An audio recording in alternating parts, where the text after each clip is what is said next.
बिस्मिल्लाहिर्रहमानिर्रहीम। लबज़ात की जानिब से मुदस्सिर हुसैन आपकी खिदमत में एक दफ़ा फिर हाज़िर। आज हमारे प्रोग्राम में शामिल हैं एक बहादुर ख़ातून, जर्नलिज़्म से उनका ताल्लुक बीबीसी से वाबस्ता रहीं। इसके अलावा पाकिस्तान में भी मीडिया हाउसेस के साथ उनकी अटैचमेंट रही एज़ एन एंकर पर्सन। बहुत केयरिंग वालदा, एक बहुत अच्छी दोस्त मोहतरमा रेहाम खान साहिबा। अस्सलाम वालेकुम रेहाम। अस्सलाम वालेकुम, क्या हाल है आपके मुदस्सिर साहब? थैंक यू वेरी मच जी, आपने हमें आज जॉइन किया, शुक्रिया।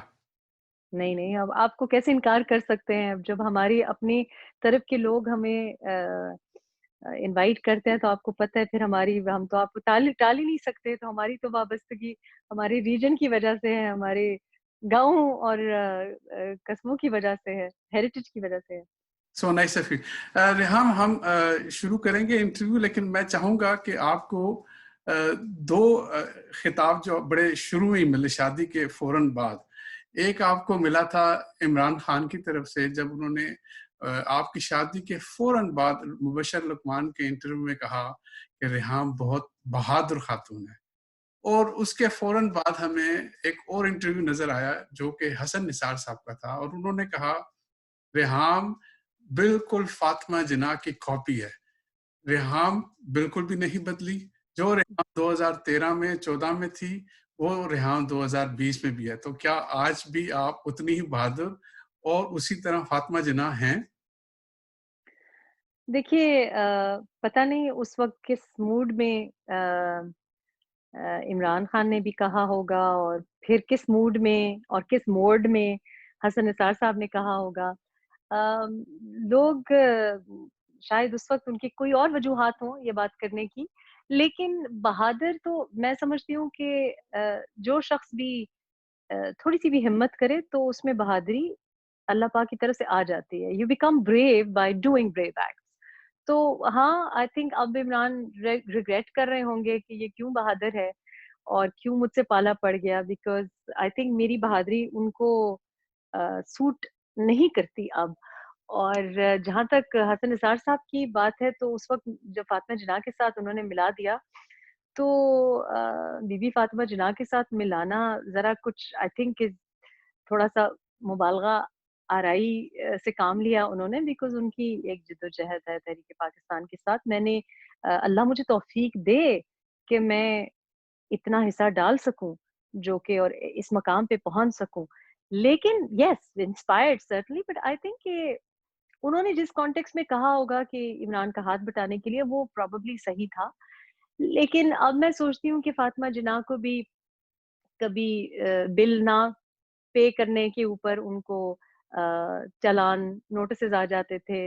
हम वो कौम है रिग्रेटफुली कि जिन्होंने फातिमा जिन्ना को भी, कायद-ए-आज़म की बहन को भी स्पाई और पता नहीं फॉरेन एजेंडे पे कहा। तो उस लिहाज से मैं समझती हूँ कि मेरे लिए एक बड़ा प्रिविलेज और ऑनर है कि मुझे उनसे मिलाया जाए।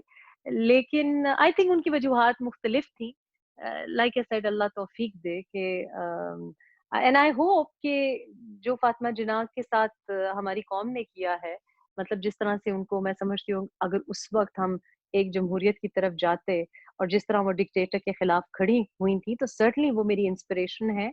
जमहूरियत के लिए जो भी काम करेगा उनके लिए वो इंस्पिरेशन है, and certainly a benchmark, but I think that's going a bit too far अच्छा, इन ये बताइए, डिस्क्राइबिंग मी। चलिए ये बताइए कि हसन निसार साहब को थोड़ी देर बाद डिस्कस करेंगे। धरने पे हम आ जाते हैं थोड़ी देर के लिए।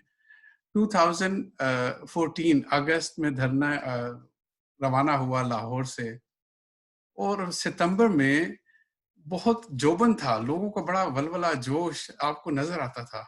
अचानक इमरान साहब कंटेनर पे आते हैं और कहते हैं कि जल्दी जल्दी पाकिस्तान बना लो ताकि मैं शादी कर लूं।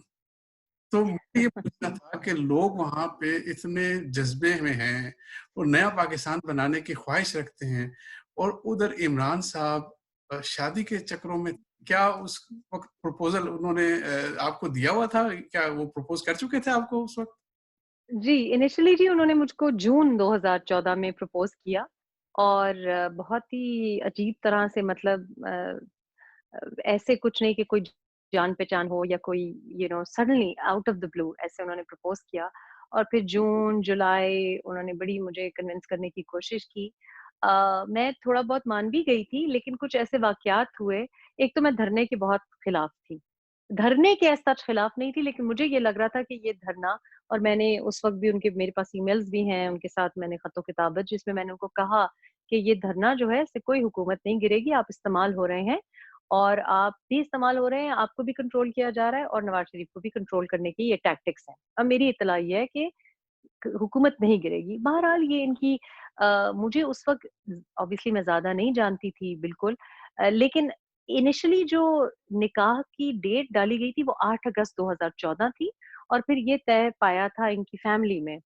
इनकी बहन अलीमा खान और इन्होंने ये डिसाइड किया था कि 8 अगस्त को निकाह होना चाहिए, 14 अगस्त को धरना होगा और उसके बाद हम मतलब कुछ दिन बाद हम अनाउंस कर देंगे।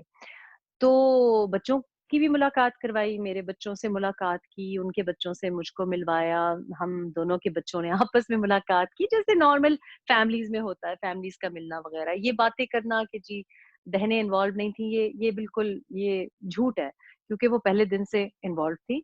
और लेकिन फिर ऐसा हुआ कि हमारी किसी बात पे इख्तिलाफ हुआ, मुझे उनकी बात बड़ी बुरी लगी इमरान की, तो थोड़ा-सा मैं घबरा गई, मैंने कहा ये मेरा ख़्याल है कि ये पहले ही मेरे मेरे दिल में शक था। तो जब धरना शुरू हुआ अगस्त में, तो हमारी बातचीत मतलब मैं उनसे खफ़गी का दौर चल रहा था और मैं रिजेक्ट कर चुकी थी कि बस अब आप मतलब ठीक है, हम आपको एज़ अ लीडर फ़ॉलो करते हैं, लेकिन ये शादी-वादी ये तो आई थिंक कि मेरे बस की बात नहीं है आपके साथ पुट अप करना। तो जो आप कह रहे हैं कि सितंबर में धरना जोबन पे था, हम तो जी पाकिस्तान में थे, ऐसा नहीं था। धरना पहले दिन भी बहुत ही मिज़रेबल हालत थी। जो शख्स कहता था कि मैं यहाँ से उठूँगा नहीं जब तक इस्तीफ़ा ना आए, वो जब वहाँ पे पहुँचे हैं, एक तो 14 अगस्त को पहुँच नहीं सके, बाय द टाइम वो पहुँचे, तो हमारे खैबर पख्तूनख्वा से बेचारे जो लोग आए हुए थे, वो उस दिन बारिश भी हो रही थी, बड़ा बुरा हाल था। ये लोग पहुँचे हैं बहुत लेट और फिर इमरान साहब घर चले गए। खफ़की में, क्योंकि वो मिलियन मार्च की तवक्को थी और इमरान इस सोच में थे कि उधर से मिलियन मार्च आएगी और उधर वाले इस सोच में थे कि इनके साथ कोई मिलियन स्कूटर, मोटर बाइक आएँगे, दोनों नहीं हुए। तो बड़ी मिज़रेबल एक बड़ी डिसअपॉइंटिंग मायूस-कुन सूरत-ए-हाल थी। तो सितंबर तक तो मतलब वो मिलियन मार्च तो नहीं हुई, लेकिन जब शेलिंग वाला इंसिडेंट हुआ 30 अगस्त को, उसके बाद तो बिल्कुल ही मतलब वो धरना भी खत्म हो चुका था, 200-300 लोग नहीं आते थे, लोगों को जमा करके लाना पड़ता था। और इमरान का भी वो मतलब दिल ही टूट गया था क्योंकि उनको समझ आ गई थी। तो सितंबर में ये जिस अनाउंसमेंट की आप बात कर रहे हैं, ये सॉर्ट ऑफ एंड ऑफ सितंबर मेरा ख़्याल है अनाउंसमेंट हुई। तो तब तक वो धरना, वो हुकूमत गिराना, वो आराम से नवाज़ शरीफ की हुकूमत भी परवाह नहीं कर रही थी और एवरी सिंगल डे ये होता था कि इमरान, चौधरी निसार साहब को गालियाँ, तो जावेद हाशमी साहब को गालियाँ, तो जनरल राहील शरीफ से, बिकॉज़ वो बहुत ज़्यादा ही हैड अंडरस्टूड। सितंबर में जब मैंने दोबारा उनसे बातचीत गैस शेलिंग वगैरह की बाद, ज़ाहिर है मुझे भी थोड़ा-सा हमदर्दी फ़ील हुई। दोबारा उन्होंने राब्ता किया, तो एक ये बड़ा टूटा हुआ इंसान था जिसको सबने छोड़ दिया था। बिकॉज़ सबने देख लिया था कि ये तो ना इस्तीफ़ा हो रहा है, ना हुकूमत गिरी। आपको पता है लोग बड़े हमारा माशरा जो है बड़ा मफ़ाद परस्त है, मतलबी दोस्त होते हैं। तो वो ना फिर वो फैमिली थी इर्द-गिर्द, ना वो दोस्त थे, ना वो जो लोअर लेवल पे कुछ लोग इनसे राब्ते में थे वो भी गायब हो गए।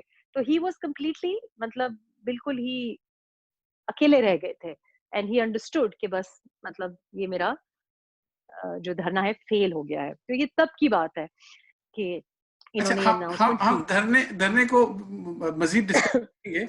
मैं चाहूँगा कि हम थोड़ा-सा फ़ोकस करें जो आपका प्रपोज़ल के हवाले से बातचीत थी। हम धरने के मुहर्रिकात को भी बड़े डिटेल में डिस्कस करेंगे, अभी हमारे पास बहुत टाइम जी।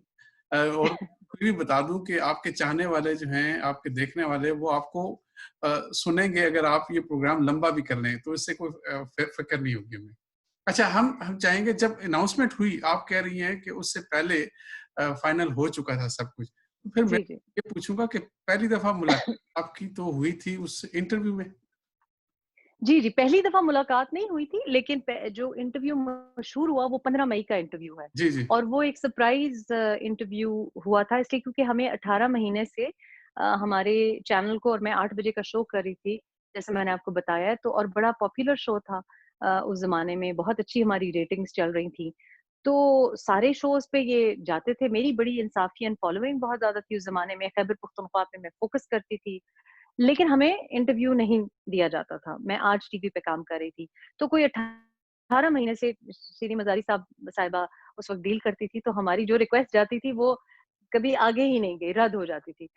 तो फाइनली 15 मई को एक सरप्राइज़ हमें ये मिला, हमारे जो सीईओ थे आज टीवी के, उन्होंने हमें कहा कि जी, आपका इस तारीख को इंटरव्यू है, तो हमें तब भी यकीन नहीं आया इसलिए क्योंकि मेरी उस वक़्त भी नईमुल हक के ऊपर पीटीआई से और पीटीआई के चेयरमैन से कुछ इख्तिलाफ हो चुका था, काफ़ी शदीद किस्म का। क्योंकि नईमुल हक के जो तरीका था बातचीत करने का, वो मुझे नाज़ेबा लगा ख़वातीन से बात करने का, तो इस इश्यू को लेके हमारी काफ़ी मतलब आप कह लें कि एक बहुत सीरियस आर्गुमेंट मेरा हो गया था और तो मैं तवक्को नहीं कर रही थी कि हमें कभी भी इंटरव्यू मिलेगा भी उसके बाद भी। तो 15 मई को इंटरव्यू की डेट आई और वहाँ जब मैं इंटरव्यू के लिए गई तो इमरान साहब का मैं obviously I was angry about the other incident क्योंकि मैंने फॉर्मल कंप्लेंट की थी बिहेवियर के बारे में और मुझे कहा गया था खवातीन ने मुझे कहा था पीटीआई की कि आप फॉर्मल कंप्लेंट करें चेयरमैन को। तो वो चेयरमैन ने उसका बड़ा गैर ज़िम्मेदाराना जवाब दिया। तो जब मैं उस इंटरव्यू पे गई तो मेरी कोई उनसे कोई जान-पहचान या कोई मिलना-जुलना कुछ नहीं था बल्कि वो जो एक फ़ेमि फ़ेमिलियर एक बहुत चली कि जी वहाँ पे कि बड़ी देर की मेहरबान आते-आते, तो वो मैं उनके ऊपर तंज़ कर रही थी क्योंकि 18 महीने से इंटरव्यू नहीं दिया था। लेकिन उस दिन मैंने उनका एटीट्यूड बड़ा मुलायम और बड़ा फ्रेंडली और ना सिर्फ़ इंटरव्यू उन्होंने बड़ा तवील इंटरव्यू दिया और बड़े खंदा पेशानी से दिया, लेकिन जो चीज़ मैं माइंड करती हूँ और करती मैं जिस चीज़ से इंसान को जज करती हूँ, क्योंकि पहली बार जब मैंने उनका इंटरव्यू किया तो हमें बहुत वो एरोगेंट और प्राउड लगे। मेरे लिए बहुत ज़रूरी है देखिए मुदस्सिर साहब मुझसे तो लोग तमीज़ी से पेश आएँगे। लेकिन जो मेरा प्रोड्यूसर है या जो मेरी मेकअप आर्टिस्ट है, मैं उस इंसान की कदर करती हूँ जो कि हर एक को सिर्फ़ आपकी एक अथॉरिटी के लेवल की वज़ह से आपकी इज़्ज़त ना करे। तो हमने हमेशा ये फ़ील किया और इमरान साहब के बारे में ये मशहूर था कि मतलब सलाम का जवाब नहीं देंगे, सलाम नहीं करेंगे, हाथ नहीं मिलाएँगे। तो इस दिन जब हम इंटरव्यू के लिए गए तो हमारा क्रू भी हैरान कि जनाब हर एक से मिल रहे हैं और हँस रहे हैं, मुस्कुरा रहे हैं। तो बड़ी अजीब-सी वो सिचुएशन थी। तो शायद वो अपना माइंड पहले से मेकअप कर चुके हों। बहरहाल वो फिर उसके 1 महीने के करीब बाद उन्होंने मुझको इस तरह ये पैगाम भेजा कि और सो अ वेरी अनरोमांटिक प्रपोज़ल लेकिन वेरी डायरेक्ट प्रपोज़ल। आपको पता है खैबर पख्तूनख्वा वाली साइड पे हमें इसको हम समझते हैं कि ज़्यादा ऑनरेबल अच्छा, यानी तरीका आप है। कह रही कोई डेट-शेट पे नहीं लेके गया आपको? नहीं जी, कैसा ऐसा ऐसी किस्मत ही मेरी खराब है कि बल्कि मैंने जब उन्होंने ये बात की तो बड़ी अजीब-अजीब बातें उन्होंने की जो मुझे बड़ी ऑड लगी। एक तो मतलब ऐसे आप किसी से मिलके ऐसा नहीं होता कि आप कहेंगे जी मैं तुमसे शादी करना चाहता हूँ, मतलब कोई कोई इंसान वो करता है। तो मैंने जब उनसे और दूसरा उन्होंने मेरी वालिदा का नाम पूछा मुझसे कि मैंने इस्तिखारा कराना है, तो मुझे बड़ा लगा कि दैट्स वेरी ऑड भई मुझसे पूछो तो सही, मैं इंटरेस्टेड भी हूँ कि नहीं, दिलचस्पी भी है, खुद से आपने सोच लिया। आई thought that was a bit एक सेकंड रुकिएगा, आपने कहा इस्तिखारा कराना है, तो वो बुशरा बीबी से इस्तिखारा कराना था? जी, उस वक़्त तो मेरी जान-पहचान नहीं थी, मुझे तो ये बात भी ऑड लगी कि एक पढ़ा-लिखा बंदा कह रहा है कि मैंने किसी पीर से इस्तिखारा कराना है। मेरा ख़्याल है उस वक़्त शायद इनके 1-2 पीर थे, कोई जेहलम में भी पीर थे। तो मैंने तो पहली बात तो उनको मुझे ऑड लगी क्योंकि मैंने कहा जी इस्तिखारा की दुआ में तो वालिदा की नाम नहीं लिया जाता, वालिदैन का नाम नहीं लिया जाता, पता नहीं कौन-सी इस्तिखारा की दुआ हम तो और इस्तिखारा की दुआ जो है आप खुद करते हैं। तो बहरहाल अगर आप पीर से भी करा रहे हैं तो मेरी वालिदा का मैंने कहा it's none of your business. तो आगे से उनका वो जो एटीट्यूड था कि नहीं, नहीं मैं बड़े सीरियस तुम मतलब like he was getting a bit confused कि ये खातून खुशी नहीं हो रही कि मैं प्रपोज़ल दे रहा हूँ। तो मैंने कहा भई आप अपनी बातों को सुने, आर यू मैड? ना मुझे जानते नहीं हैं आप, मैं आपको जानती नहीं हूँ, ऐसे कौन शादी करता है? तो मुझे कहते हैं अब मैं तुम्हें टस्कनी कोर्ट तो नहीं डेट पे लेके जा सकता, तो we will just have to skip a few steps. I thought that was very bizarre behaviour मतलब एक कोई बच्चों का खेल तो नहीं है। बहरहाल खैर एनीवे इसी वज़ह से मैंने किताब लिखी है। अब आप लोग किताब नहीं पढ़ते रोज़ अब ये 5 साल पुरानी स्टोरी मुझसे बैठ के आप लोग सुनते हैं जो चीज़ मैं भुलाना चाहती हूँ, उसको वाइप आउट करना चाहती हूँ। तो मैं आई thought that was very strange behaviour but also I found it very because देखिए आई वाज़ अ पीटीआईएन वोटर। तो पीटीआईएन वोटर के ज़हन में ये होता है कि ये बंदा अभी भी जो लोग हैं वो ये कहते हैं कि ना अहल भी है बेवकूफ़ भी है, लेकिन नीयत साफ़ है तो सादा। तो ये हमें उस वक़्त मेरे दिमाग में भी ये वहम था कि हाय इसको गाइडेंस की ज़रूरत है, इसको ये भी नहीं पता रिश्ता कैसे डालते हैं, इसको ये भी नहीं पता इस्तिखारे की दुआ। तो यू गेट दैट फीलिंग कि इसको भोला-भाला है, बच्चों की तरह बातें करता है, इसको गाइडेंस की ज़रूरत है। सो वो मुझे उस वक़्त पहले तो मुझे गुस्सा आया, फिर मुझे लगा कि ये तो बंदा बिल्कुल ही क्लूलेस है, इसको ना न्यूज़ का पता होता है, ना इसको। So I remember feeling that, but skipping forward to फिर क्या हुआ, तो वो इनिशियली तो जो डेट थी उस वक़्त तो हमारी आपस में अनबन हो गई। तो सितंबर में जब ये इन्होंने जब धरने पे जो कंटेनर पे खड़े होके ये बात की, मुझे याद है कि मैं I was in the car, I was driving, capital TV में मेरी लाइव ट्रांसमिशन चल रही थी धरने की। हम आपको पता है मीडिया ने तो धरने को फुल मिल्क किया था। तो हम बड़े बिज़ी थे। हम कभी एक शो पे बैठे हैं, कभी दूसरे शो पे बैठे हैं। तो कैपिटल टीवी पे हम एक लाइव ट्रांसमिशन करते थे सत्तार खान साहब के साथ। तो उसपे मैं जा रही हूँ तो मुझे मेरे बेटे ने टेक्स्ट किया कि do you know what he is done? तो मैंने पूरी बात मुझे समझ नहीं आई। जब मैं मेकअप रूम में बैठी तो ये बातें फिर चल रही, मुझे फिर भी नहीं समझ आई, क्यों मैंने सुना तो नहीं था कि उन्होंने ये बात कही है कि मैं जल्दी से शादी कर लूँ, इस किस्म की बात। जब मैं वो लाइव शो पे बैठी, एंड आई थिंक कि this was such a badly kept secret, कि जो एंकर थी, मेरा ख्याल है बीनश सलीम थी उस वक़्त, उन्होंने ये बात की और मुझसे की ये सवाल।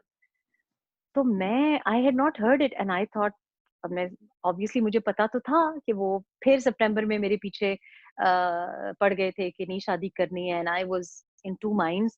लेकिन जैसे मैंने कहा कि वो उनकी हालत इतनी उस वक़्त, मतलब तरस आता था उनको देख के कि सबने छोड़ दिया है, he was a broken man. सारी उनकी उम्मीदें जो थी वो उन पे, ये जो लोग कहते हैं ना कि फर्स्ट लेडी, उस वक़्त तो कोई चांस ही नहीं था उनका।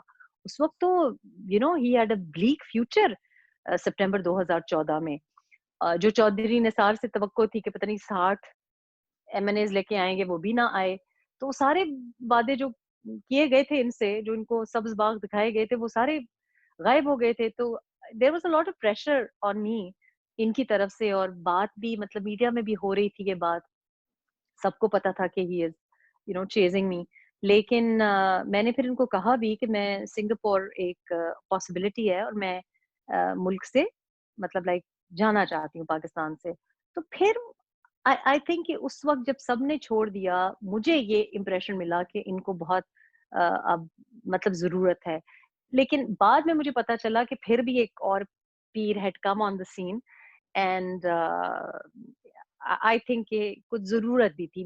मेरा ख़्याल ये है कि मुझसे शादी करना और जिस तरह से शादी की गई, वो एक कोई मसलहतन की गई। वो उसके पीछे कोई एक सोच थी। It was not it was based on some very misguided principles, I believe. अच्छा ये बताइए, शादी से पहले उन्होंने कोशिश तो की होगी कि आपके बच्चों को भी थोड़ा इम्प्रेस करें, तो कोई उन्होंने एफर्ट की इस मामले में? बहुत ज़्यादा, एंड आई थिंक कि ये अब अक्सर लोग पूछते हैं। देखिए, हर बंदे का वो कहते हैं ना, एक एकिलीज़ हील होता है। तो मेरा एकिलीज़ हील मेरे बच्चे हैं। और उनको ये समझ आ गई थी बहुत पहले कि ये तो ज़रा औरत, ये तो ना मुस्कुराती है, ना फ्रेंडली है, ना तरीके से बात करती है। तो इसको तो अगर मैंने, क्योंकि हमारी पहले जो आर्ग्यूमेंट हुई, वो हुई इस बात पे थी कि नईमुल हक साहब बड़े मुझे कॉम्प्लीमेंट्स और बड़ी अजीब-अजीब बातें कर रहे थे, जो कि मौज़ू नहीं है कि किसी प्रोफ़ेशनल खातून से की जाए। तो हम जर्नलिज़्म में काम करते हैं, ये मीडिया में काम करते हैं, इसका ये मतलब नहीं कि हम हँस-हँस के और मुस्कुरा-मुस्कुरा के और डिनर्स पे लोगों के साथ जाएँ। तो उनको ये समझ आ गई थी, and he is a bowler. उनको पता है कि कौन-सा बॉल फेंकना है, बाउंसर फेंकना है, या स्पिन करानी है, तो उनको लाइन और लेंथ अपनी चेंज करनी आती है। तो उन्होंने ये भाँप लिया कि इसको अगर मैंने ये कहा कि तुम तो बड़ी खूबसूरत हो, या तुम तो ये हो, वो ये तो नहीं, इस तरीके से तो इम्प्रेस नहीं होगी। तो उन्होंने 2 चीज़ें की, जो कि मैं समझती हूँ कि ये उनका एक बड़ा हुनर है, कि उन जिस चीज़ के पीछे पड़ जाते हैं, उसको फिर हासिल करते हैं, उसके लिए कुछ भी करना पड़े। तो एक तो उन्होंने क्या किया कि मैं उस वक़्त आईडीपीज़ के साथ बहुत काम करती थी बन्नू में। तो मैं रोज़ पहुँची होती थी। मैंने बल्कि आज टीवी से रिज़ाइन किया इस वज़ह से कि मैं 8 बजे का शो वो कोप नहीं कर सकती थी, क्योंकि बन्नू में मैं जाती थी। आईडीपीज़ के इश्यू को ना अभी ना उस वक़्त कोई कवरेज टीवी पे दे दी जाती थी। टीवी पे कवरेज सिर्फ़ इमरान खान, शेख रशीद और अल्ताफ हुसैन को रगड़ें। ये 3 इश्यूज़ होते थे। तो मुझे एक दिन उन्होंने फ़ोन किया ईद से 1-2 दिन पहले का जो टाइम था 1 हफ़्ता शायद पहले की बात थी। तो मेरे बच्चे छुट्टियों पे पाकिस्तान आए हुए थे, तो उन्होंने मुझसे पूछा तुम कहाँ हो? मैंने कहा मैं तो बन्नू में हूँ, ये हूँ। तो उन्होंने कहा बच्चे कहाँ हैं तुम्हारे? तो बच्चे कल रात ही आए। मैंने कहा हाँ, आए हैं। तो तुम कैसी वहाँ हो? तुम उनको छोड़ के मैंने कहा मेरी कमिटमेंट थी और वो ऐसे भी थके हुए हैं और मेरे बच्चे are used to my working lifestyle and they understand कि I am very committed to my social causes. तो ये जनाब बनी गाला से खुद गाड़ी चला के एक गार्ड के साथ पहुँचे मेरे बच्चों को पिक करने के लिए। अब इस किस्म की हरकत एक सेलिब्रिटी का करना, तो मतलब बच्चों के साथ उन्होंने एक ऐसी साइड दिखाई कि जो कि बहुत ही हम्बल और जो कि जिसमें बिल्कुल ना एरोगेंस है और बड़ा फ्रेंडली और बड़ा डाउन टू अर्थ। तो बच्चे भी इम्प्रेस हो गए क्योंकि बच्चे तो ऐसे भी उनके इतना सेलिब्रिटी मतलब उनको तो इतना आइडिया नहीं है कि पाकिस्तान का एक बहुत बड़ा यही एक सेलिब्रिटी है। तो I think that was how he one my heart के तो मेरे बच्चों के साथ कितना अच्छा इसका रवैया है। और दूसरा ये कि बन्नू के आईडीपीज़ जब ईद आई तो इन्होंने मुझसे पूछा कि तुम कहाँ ईद करोगी? मैंने कहा मैं तो बन्नू में करूँगी, ज़ाहिर है मैंने रमज़ान उनके साथ गुज़ारा है, मैं भी ईद भी करूँगी। तो जनाब मुझे दूसरे दिन मुझे पता चलता है कि हेलीकॉप्टर बुक किया गया है और तमाम एंकर्स को इमरान साहब हेलीकॉप्टर पे बन्नू लेके जा रहे हैं। तो मतलब वो उनको I suppose for any younger man listing courtship करना आती है। But that was obviously very persistent and very convincing chasing आप कह लें या जो कुछ जिसको आप कहते हैं जूते घिसाना आता है उनको। अच्छा, तो ये बताइए कि शादी के बाद अ, उसका रवैया चेंज हुआ फिर? थोड़ा ब्रीफली बताइएगा इसके रिलेटेड मेरा एक और क्वेश्चन भी है लेकिन थोड़ा-सा ब्रीफली बताइएगा।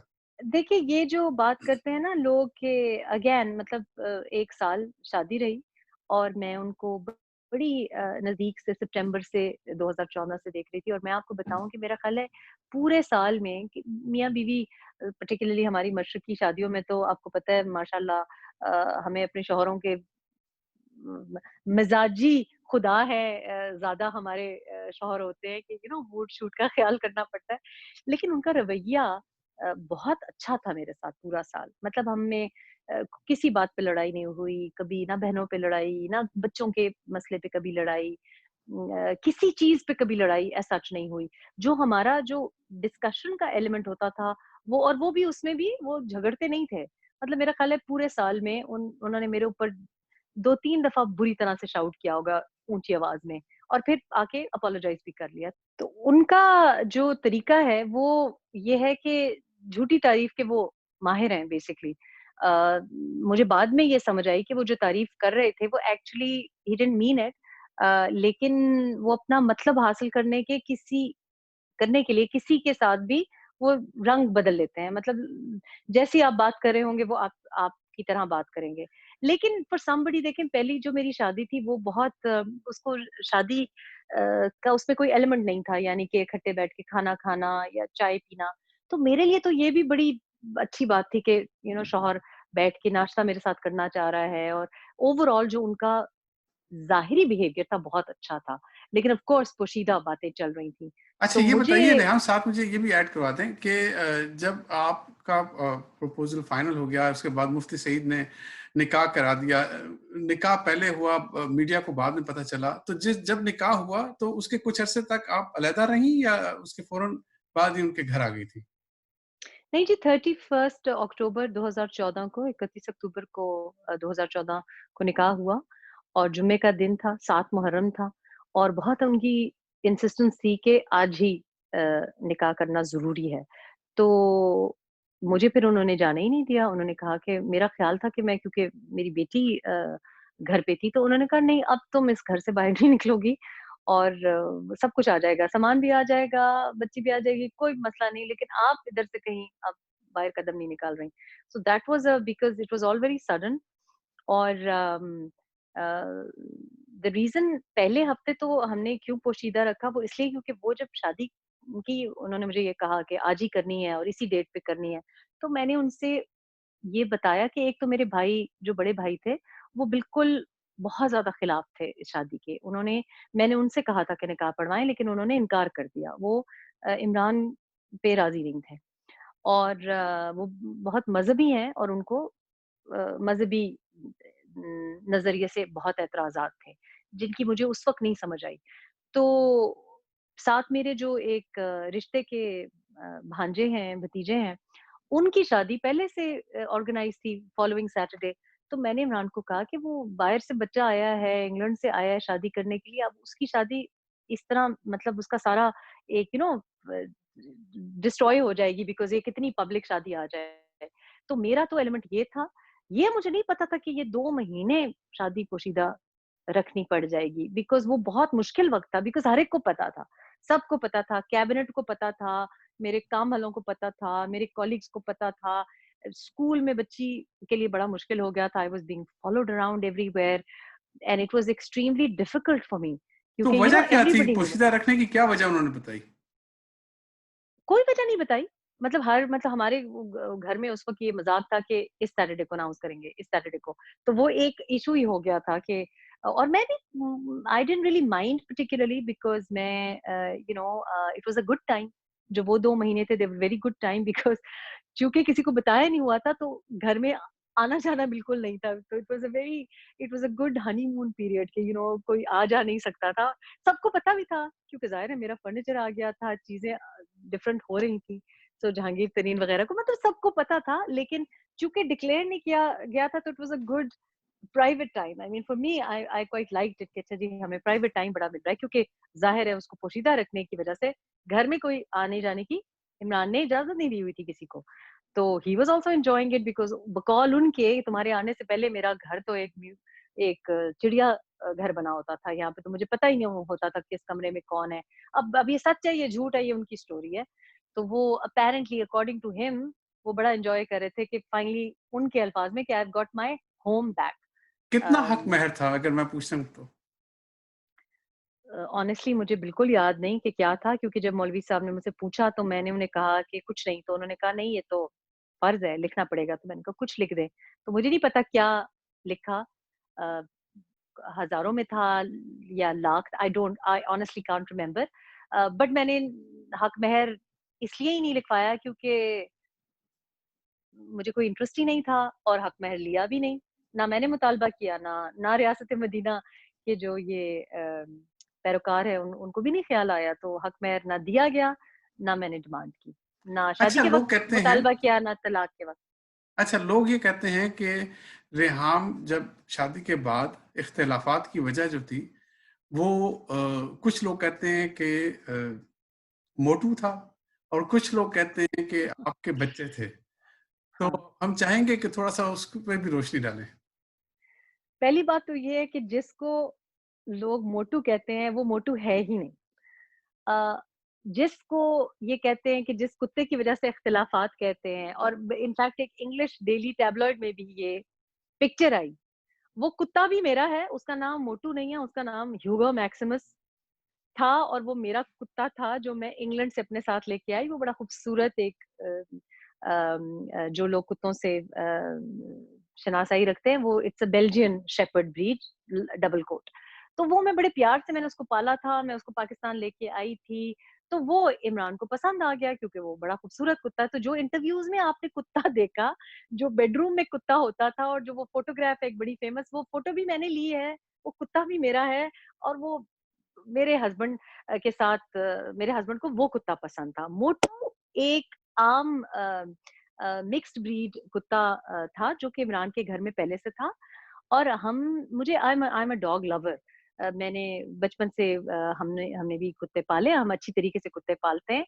तो मेरा आपको पता है जो एनिमल्स रखते हैं घर में, आपको पता है एक तरीका होता है, उनका फूड का ख़्याल करना पड़ता है, उनके इंजेक्शंस, वैक्सिनेशंस, उनकी टिक्स रिमूव करना, उनकी सफाई, नहलाना-धुलाना। तो जब मैं उस घर में गई, तो वो कुत्ते बिल्कुल हर चीज़ वाज़ वाइल्ड। वो कुत्ते भी बिल्कुल wild I don't no Urdu में चिच्चड़ कहते हैं मेरा ख़्याल है टिक टिक को। वो कभी गिर नहीं है, तो मैं सब कुत्तों को क्योंकि आहिस्ता-आहिस्ता मेरे जाने के बाद ज़रा ज़्यादा हो गए, पहले मोटू था एक और फिर मेरा कुत्ता आया, उसके बाद जो भी कोई आता था, कोई गिफ्ट ले आता। तो इमरान ने मोटू को बिल्कुल रिजेक्ट कर दिया जब मेरा कुत्ता आया।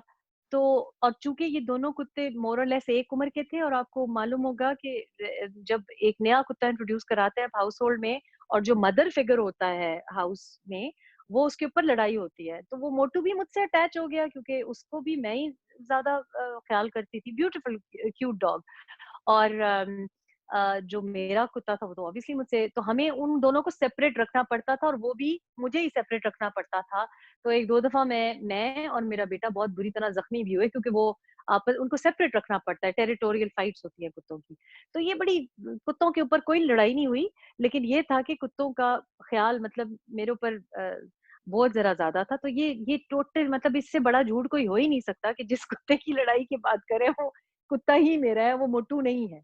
सो यू नो लोग और कोई कॉलम बच्चों के में हवाले से फिर, बच्चों के हवाले से? बच्चों के हवाले से तो जी मेरे बच्चे माशाल्लाह माशाल्लाह मैं आपको बताऊं कि मेरे हमारे सारे फैमिली के जो बच्चे हैं उनका जो रवैया है बड़ों के साथ वो इंतहाई मतलब पुरहतराम और और यू हैव टू अंडरस्टैंड कि ये बच्चे बाप के भी सॉर्ट ऑफ तरसे हुए थे। लेकिन मेरे बच्चे जो बड़े दोनों थे, वो तो बड़ा बेटा तो यूनिवर्सिटी में था। अब आपके जिनके बच्चे यूनिवर्सिटी में जाते हैं, आपको पता है वो घर पे तो नहीं रहते, यूनिवर्सिटी लाइफ पे वो तो यूके में पढ़ रहे थे मेरे दोनों बच्चे। मेरे बच्चे यूके में ब्रिटिश नेशनल्स हैं और यूके में पढ़ते रहे हैं। बड़ा बेटा यूनिवर्सिटी में था। इंतहाई तमीज़दार, लविंग बच्चा है। कभी उसकी कोई लड़ाई लड़ाई तो क्या, कभी कोई आर्ग्यूमेंट मतलब they were just really very fond of Imran और इस वजह से क्योंकि वो मुझसे प्यार करते हैं तो दे वर हैप्पी कि शी इज हैप्पी। बेटी मेरी ए लेवल्स कर रही थी। ए लेवल्स आपको पता है, जिनके बच्चे ए लेवल्स कर रहे हो आपको पता है कितना स्ट्रेसफुल होता है। आप इतनी छुट्टी कर ही नहीं सकते कि आप पाकिस्तान में, तो वो तो कोई बोझ या घर में पाकिस्तान में रहना, उनके घर पे रहना ऐसी कोई बात नहीं थी। छोटी मेरी बच्ची जो थी वो पाकिस्तान में पढ़ रही थी, स्कूल जा रही थी और उसका कोई वास्ता ही नहीं रहता था और उसकी वजह ये है कि इमरान की जो टाइमिंग्स हैं, वो नॉर्मल टाइमिंग्स नहीं है। क्योंकि वो ज़रा कम उम्र की थी उस वक़्त, तो वो सुबह 7 बजे स्कूल जाना, 3 बजे स्कूल से फ़ारिग होना, 4-5 बजे तक ट्यूशन पे जाना, मैथ्स ट्यूटर के पास जाना, कारिया के पास जाना, 7 बजे के बाद इमरान अपने दरवाज़े बंद कर देते हैं और 7 बजे के बाद आपकी तो उनकी इंटरैक्शन आपस में हुई ही नहीं। मेरा ख़्याल है कि उनकी मेन इंटरैक्शन तब होती थी थोड़ी बहुत जो जब हम कहीं बाहर इकट्ठे निकले, वो भी नहीं निकलते थे और एक्चुअली ये मुझे भी सूट करता था क्योंकि ना उन्होंने कोई मदाखलत की मेरे बच्चों की लाइफ़ में और ना मेरे बच्चे उनके ज़्यादातर सामने आए। और ये बात भी कहना एक थी थोड़ी-सी तकलीफ, लेकिन मेरे बच्चों ने कंप्लेन नहीं किया क्योंकि मैंने अपने बच्चों को बहुत अच्छी तरह से बहुत अच्छी तरह से शाहाना लाइफ़स्टाइल उनको दी है। ज़ाहिर है हम कमाते ही अपने बच्चों के लिए। लेकिन उस घर में जब हम गए तो वो घर घर बड़ा उसका ख़्याल नहीं कभी घर का किया गया था। जैसे मर्दों के घर होते हैं, बैचलर्स के जैसे घर होते हैं। दूसरा ये कि वो मेरे तीनों बच्चे, एक 21 ईयर ओल्ड, एक टीनेजर और एक छोटी बच्ची वो भी टीनेजर, सब एक कमरे में रहते थे। They did not even have separate bedrooms. 3 beds हमने डाले हुए थे एक कमरे में और वो एक कमरे में ही रहे थ्रू आउट द ईयर और वहाँ पे एक वो एसी था जो गर्मी में मेरा ख़्याल है महीना डेढ़ महीना ही होता है गर्मी का उधर। और मैं इमरान के उठने से पहले मेरी ड्यूटी होती थी कि वो एसी ऑफ करे क्योंकि इमरान बहुत ऐसी चीज़ें जैसे बहुत सी मेरी बहनों को पता होगा कि कुछ बातों पे हस्बैंड्स एतराज़ करते हैं, तो मेरे बच्चों ने लेकिन कभी कंप्लेन नहीं किया। दे वर सो हैप्पी कि मैं खुश हूँ। कि इतने अरसे के बाद मैंने दोबारा शादी की है and they were happy for me. तो ये मतलब इतनी the sad fact in this all is कि अपनी पॉलिटिक्स की खातिर फजूल किस्म की झूठ प्रोपगेट करना मेरे बेटे के बारे में या मेरी बेटियों के बारे में, कुत्तों को लेकर और फिर खैर ये तो बड़ी मामूली सी बातें हैं जो उन्होंने बातें की, जो एजेंट्स की बातें की, जहर देने की बातें की, क्या कुछ नहीं कहा उन्होंने। इस चीज की जरूरत उसमें नहीं मैं थी आता और हूँ, ये मैं उसमें आऊँगा। मैं चाहूँगा कि मुझे आप ये भी साथ बताइए कि आपने अभी कहा कि थोड़ी देर पहले कि ना सिर्फ ये कि उसने कोशिश की कि रेहाम को पटाए, बल्कि उसने बच्चों को भी पटाने की कोशिश की हम्म और किसी हद तक वो कामयाब भी हो गया शादी से पहले कि काफ़ी हद तक, राइट। तो मुझे ये जी जी बताइए कि जब शादी हो गई, बच्चे आ गए, तो फिर तो एज़ अ स्टेप फादर उसने बच्चों के जो ट्यूशन फ़ी, खर्चे, बाकी उनके जो लिविंग एक्सपेंस वो सारे वही करता होगा? नहीं, नहीं ऐसी ऐसी कोई गप नहीं थी उनके साथ। मैंने कभी इमरान से अपना खर्चा भी नहीं लिया। मैंने कभी घर चलाने का खर्चा उनसे नहीं लिया, मतलब ग्रोसरीज़ वगैरह का। वो मेरी अपनी चॉइस थी, इसलिए क्योंकि जब मेरी शादी हुई तो मुझे पता था कि इनके पास मतलब इनकम तो कोई नहीं है। मैंने एक ऐसे आदमी से शादी की जो कि जॉबलेस था और जिसकी इनकम नहीं थी। तो ना मैंने कभी पैसे की डिमांड की कि महीने का खर्चा दें, और मैं अल्हम्दुलिल्लाह खुद कमाती हूँ, तो मेरे पास थे पैसे। और ना बच्चों की तो स्टूडेंट ट्यूशन फ़ी तो बड़ी दूर की बात है। आपको मालूम है बाहर मुल्कों में स्टूडेंट लोन मिलते हैं, और जो सिंगल पेरेंट्स होते हैं तो उनको तो हेल्प मिलती है गवर्नमेंट से। चूँकि मेरी शादी हो गई थी तो वो जो स्टूडेंट लोन थोड़ा बहुत एक पॉसिबिलिटी थी, वो भी मेरे बेटे को नहीं मिली। तो मेरा एक्चुअली खर्चा डबल हो गया। बिकॉज़ ज़ाहिर है देखें हम पाकिस्तानी लोग बेवकूफ़ हैं, लेकिन यहाँ पे यूनिवर्सिटीज़ ये बात ना कबूल करें कि जी इमरान खान की कोई इनकम नहीं है, या इतना मशहूर बंदा है। तो मैंने ट्यू ना सिर्फ ट्यूशन फ़ी, लेकिन जैसे आने-जाने का, एयरलाइन टिकट्स, एयरप्लेन टिकट्स वग़ैरह, यहाँ तक कि मेरा जो स्टाफ था, जो 2 बंदे मैंने रखे हुए थे, ड्राइवर अपना, वो भी मैं अपने जेब से उसको तनख्वाह देती थी, और जो मेरा पीएस था, उसको भी मैं अपनी जेब से खर्चा देती थी। तो मेरा तो एक्चुअली खर्चा बढ़ गया, और इमरान की जितनी ग्रोसरीज़, खाना पकाना, जो जो इसलिए क्योंकि जब मैं उस घर में गई तो वो अ, मैंने देखें सारी ज़िंदगी अकेली गुज़ारी है अल्हम्दुलिल्लाह, और मैंने मेहनत मशक्कत की है, लेकिन हम हलाल खाते हैं, और अच्छा कमाती हूँ मैं, और अच्छा लाइफ़स्टाइल अपने बच्चों को दिया है, तो मुझे अच्छा नहीं लगता था कि लोगों के घरों से चीज़ें आती थी। जब मैं उस घर अच्छा, में गई तो वहाँ आपने एक बात कही, मैं चाहूँगा कि इस पे हम दोबारा भी फ़ोकस करेंगे। आपने कहा कि एक जॉबलेस बंदा जिसकी कोई इनकम नहीं। जी, जी। इस पॉइंट को मैं थोड़ा-सा फर्दर चाहूँगा कि हम थोड़ी देर के बाद इसको इलैबोरेट करें।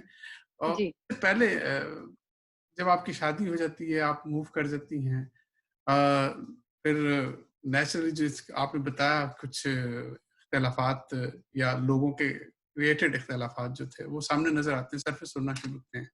जी, यहाँ पे सबसे बड़ा प्रॉब्लम आया जो सब लोगों ने देखा था, वो था हरिपुर का एक जलसा जिसमें रेहाम जाके पश्तो में तकरीर करती है। जी। उसके बाद आपको जो मैंने सुना कि काफ़ी एप्रिशिएट भी किया गया कि रेहाम ने बड़ी अच्छी तकरीर की। जी, जी। लेकिन साथ ही साथ कुछ और मैसेजेस भी थे, फिर ट्वीट भी थी।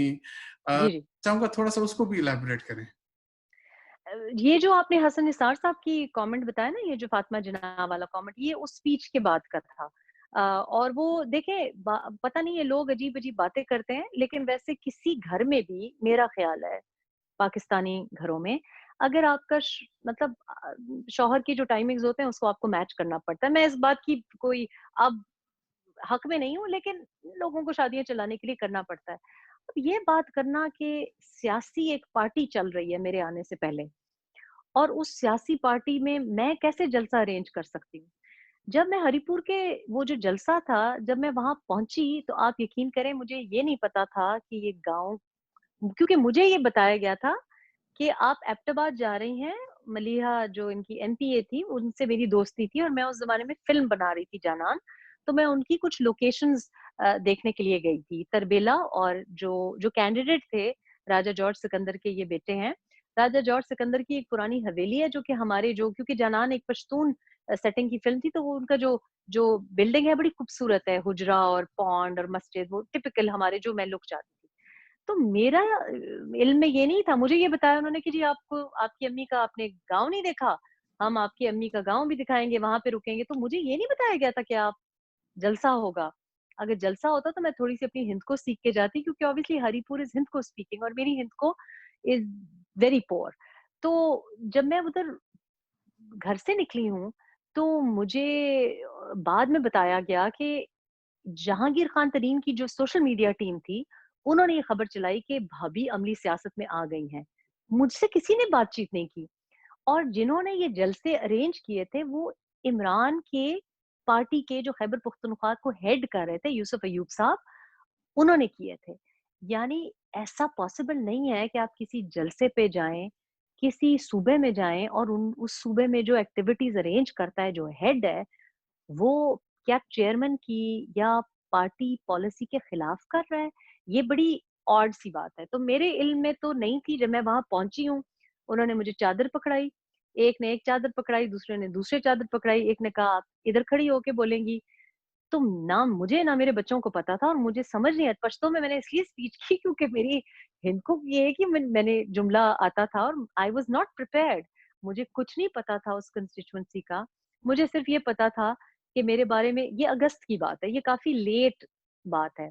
जो बातें हो रही थी मेरी सियासत में आने की बातें, पार्टी को टेक ओवर करने वाली बातें, जहांगीर तरीन को जनरल सेक्रेटरी बनाने वाली बातें, वो अप्रैल से शुरू हो गई थी। और जो माहौल बनाया जा रहा था, मतलब कि जैसे एक मर्डर के लिए आप किसी को फ्रेम करते हैं, वो पहले से बनाया जा रहा था। तो जब मैंने सुना कि ये एनए 19 मेरा ख्याल है बनती है, कि उसके लिए भी कहा जा रहा है कि ये कंस्टिट्यूएंसी में खड़ी होंगी, तो आई थॉट कि जब मैं वहां जाके किसी और के मतलब खाने अटेंड करूंगी, जाहिर है, साफ जाहिर हो जाएगा कि भाई मैं तो खुद नहीं सियासत में आ रही, ना मैं अपनी आबाई सीट में इंटरेस्टेड हूँ, ना मैं पॉलिटिक्स में इंटरेस्टेड हूँ। लेकिन ये मुझे नहीं बताया गया था कि आप जलसे करने पड़ेंगे और आपको स्पीच करनी पड़ेगी। और जब वो मैंने स्पीच कर दी तो हसन निसार साहब ने ये फातिमा जिन्ना वाला कमेंट दिया। मुझे बड़ी पॉजिटिव रिपोर्ट्स आई। लेकिन शाम को जब हम रात के खाने पे बैठे हैं, उसी शाम को एबटाबाद में मलीहा और अली असगर के घर में, तो मुझे अपने हस्बैंड का फ़ोन आया, इमरान साहब का फ़ोन आया और उन्होंने पहली बात मुझे ये की कि बड़ी धुआंधार स्पीच की है भई। तो मैं बड़ी एम्बैरेस हो गई क्योंकि ज़ाहिर है, मतलब मैंने तो पहले कभी कोई स्पीच दी नहीं थी, तो I am one of those people के जो अपने प्रोग्राम्स भी दोबारा नहीं देखता, क्योंकि आपको होता है ना कि आप अपनी आवाज़ सुन के थोड़ा-सा आपको कि उफ़! मैं ज़रा शर्म आती है। तो I got a bit embarrassing, was like सुना है कि बड़ी ज़बरदस्त स्पीच की है भई। And he was very positive and very again मुझे कुछ कहते थे, मेरे पीठ पीछे कुछ कहते थे, तो वो एक पूरी मुहिम। और जो वो ट्वीट्स की, मेरा ख़्याल है 16 अगस्त की बात है, कि मैं सुबह उठी हूँ तो 8 ट्वीट्स मैंने देखा ट्विटर पे आ रही हैं। मैं I was a bit surprised कि ये क्यों आ रही हैं ये ट्वीट्स, ये किस कॉन्टेक्स्ट में आ रही हैं? क्योंकि मैं कराची गई हुई थी, इमरान थोड़ा-सा अपने बच्चों के साथ टाइम गुज़ार ले इस वज़ह से, और मुझे डॉक्टर दानिश ने एक वुमेन एम्पावरमेंट फंक्शन पे बुलाया हुआ था मीडिया की खवातीन के साथ। Mahira was invited, I was invited, 1-2 famous models were invited, Fahmida Mirza was invited. तो it was nothing to do with PTI. तो मुझे समझ नहीं आई कि मैं कराची में आके मैंने क्या ऐसा किया है, क्योंकि ना हरिपुर का जलसे पे मैं अपनी मर्ज़ी से गई, ना मैंने वो अरेंज किया, ना मैं कराची पीटीआई की घर से गई। तो आई डिड नॉट अंडरस्टैंड कि अब आप देखते हैं जैसे केट मिडल्टन है, क्राउन प्रिंस की बीवी है, और वो पाकिस्तान जाती है तो अपने हस्बैंड के साथ दिखाई देती है, वो ग्रीन कपड़े पहनती है। ये तो दुनिया भर में होता है कि मतलब आप अपने शौहर के साथ दिखाई देते हैं एज अ।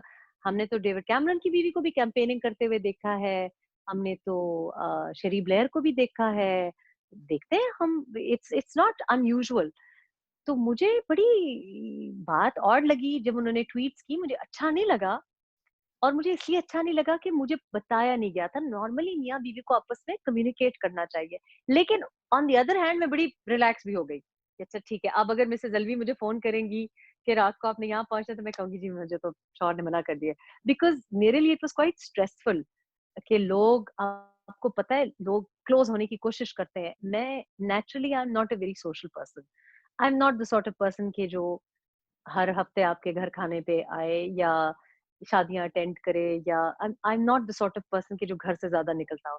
तो मेरे ऊपर ऑलरेडी बड़ा स्ट्रेस था, क्योंकि अच्छा, तो लेकिन आपने कहा जैसे उन्होंने ट्वीट्स भी की, तो आपको उन्होंने डायरेक्टली भी मना किया कि अब नहीं करना? नहीं, नहीं, यही बात मुझे ऑड लगी कि मुझे समझ नहीं आती थी कि अगर आप नहीं चाहते कि मैं कहीं जाना, क्योंकि बस और बातों पे मना, जैसे अम्मी के घर जाने से मैं मना करते थे। जो मैंने आपको बताया कि 2-3 दफ़ा जो मेरे पे शाउट किया, तो मैं अपनी वालदा के घर गई हुई थी, उनके ड्राइवर के साथ, उनके गार्ड के साथ गई हुई थी। And he got very upset कि तुमने 7 बजे के बाद घर से बाहर नहीं, हालाँकि उनको पता था कि मैं अम्मी के घर गई हूँ। उनको पता था, उनका अपना ड्राइवर सफ़ीर मेरे साथ था, अयूब उनका अपना गार्ड साथ था। तो एक दफ़ा उन्होंने डाँटा, मैं दोबारा नहीं गई। मैं आई डिडन्ट गो आफ्टरवर्ड्स। मुझे समझ आ गई कि हस्बैंड को ये बात माइंड करता है। उन्होंने मुझे कहा कि जी लिप ग्लॉस नहीं लगाना, मैंने नहीं लगाना, छोड़ दिया। उन्होंने मुझे कहा कि ये तुम बड़ी यंग लगती हो, मैंने जूड़ा बनाना शुरू कर दिया। मैंने कहा अगर हस्बैंड कह रहा है, अगेन अब मैं सोचती हूँ कि नहीं करना चाहिए, लेकिन औरतें करती हैं ऐसी हरकतें। तो अगर आप नहीं चाहते थे कि मैं हरिपुर जलसे पे जाऊँ, तो आपको मुझे कहना चाहिए था कि मत स्पीच देना, मत जाओ। जाने क्यों दिया? सारी मतलब पूरी टीम साथ मेरे गई है। आपको पता है कि कहाँ जा रहे हैं, और वो 1 दिन की बात भी नहीं थी, 2-3 दिन के बाद इमरान साहब आए। इसी तरह अगर आपने ट्वीट करना था, तो मुझसे डिस्कस करके नहीं किया, और जब मैं वापस आई हूँ, तो मुझसे माज़रत भी की। तो मुझे कि इस बात नहीं समझ आती थी कि बाहर आप कुछ कह रहे हैं, मुझे कुछ कह रहे हैं, मुझे कह रहे हैं कि जब मैं हरिपुर की कैंपेन से वापस आई, तो इन्होंने मुझे कहा कि यूसुफ तो कहता है, यूसुफ अय्यूब का कहा कि यूसुफ तो कहता है कि तुमने कैंपेन उठा दी है। वो तो बड़ा फ़ुज़ूल कैंडिडेट हमने वहाँ पे लगाया हुआ, तो वो कहता है जी इतने लोग आए हैं। अब मुझे ये समझ नहीं आती कि तुम मुझे मुँह पे कुछ कह रहे हो, पीठ पीछे मुझे अपने लोगों को कह रहे हो कि वहाँ से इसको हटाओ। तो ये जो दोगलापना था, ये अगस्त में मुझे ज़ाहिर होना शुरू हो गया। बट उस वक़्त भी आई जस्ट थॉट कि you know may be he is getting a bit insecure, which was sad कि आप अपनी बीवी से इनसिक्योर हो रहे हो, बीवी कोई गैर तो नहीं होती। और फिर इमरान खान जैसा बंदा, मेरा ख़्याल है ये बड़ी अ, डिप्रेसिंग बात है कि इमरान खान अगर इनसिक्योर हो सकता है, तो फिर मतलब इतना बड़ा सेलिब्रिटी वो क्यों समझता था या समझता है कि उसको कोई ओवरशैडो कर सकता है? दैट्स अ अच्छा, वेरी ये बताइए, आपने बड़े मज़े अनयूजुअल की थिंग। बात कही कि उसकी ड्यूल पर्सनैलिटी आपको नज़र आना शुरू हो गई। क्या आप नहीं समझती कि आपके खिलाफ जब आप बनीगारा में थी, तो बहुत सारे लोग साजिशें कर रहे थे आपके खिलाफ ताकि इस खातून को हटाया जा सके सामने से? और मैं समझता हूँ कि जो हमने देखा, पढ़ा, सुना, सिर्फ एक शख्स नहीं बल्कि काफ़ी ग्रुप्स थे। आप इससे एग्री करेंगी? बहुत लॉबीज़ थी, टोटली। मतलब ये कहना कि जहांगीर तरीन ने लॉबी की इज़ नॉट इनकरेक्ट, लेकिन he was not the only one.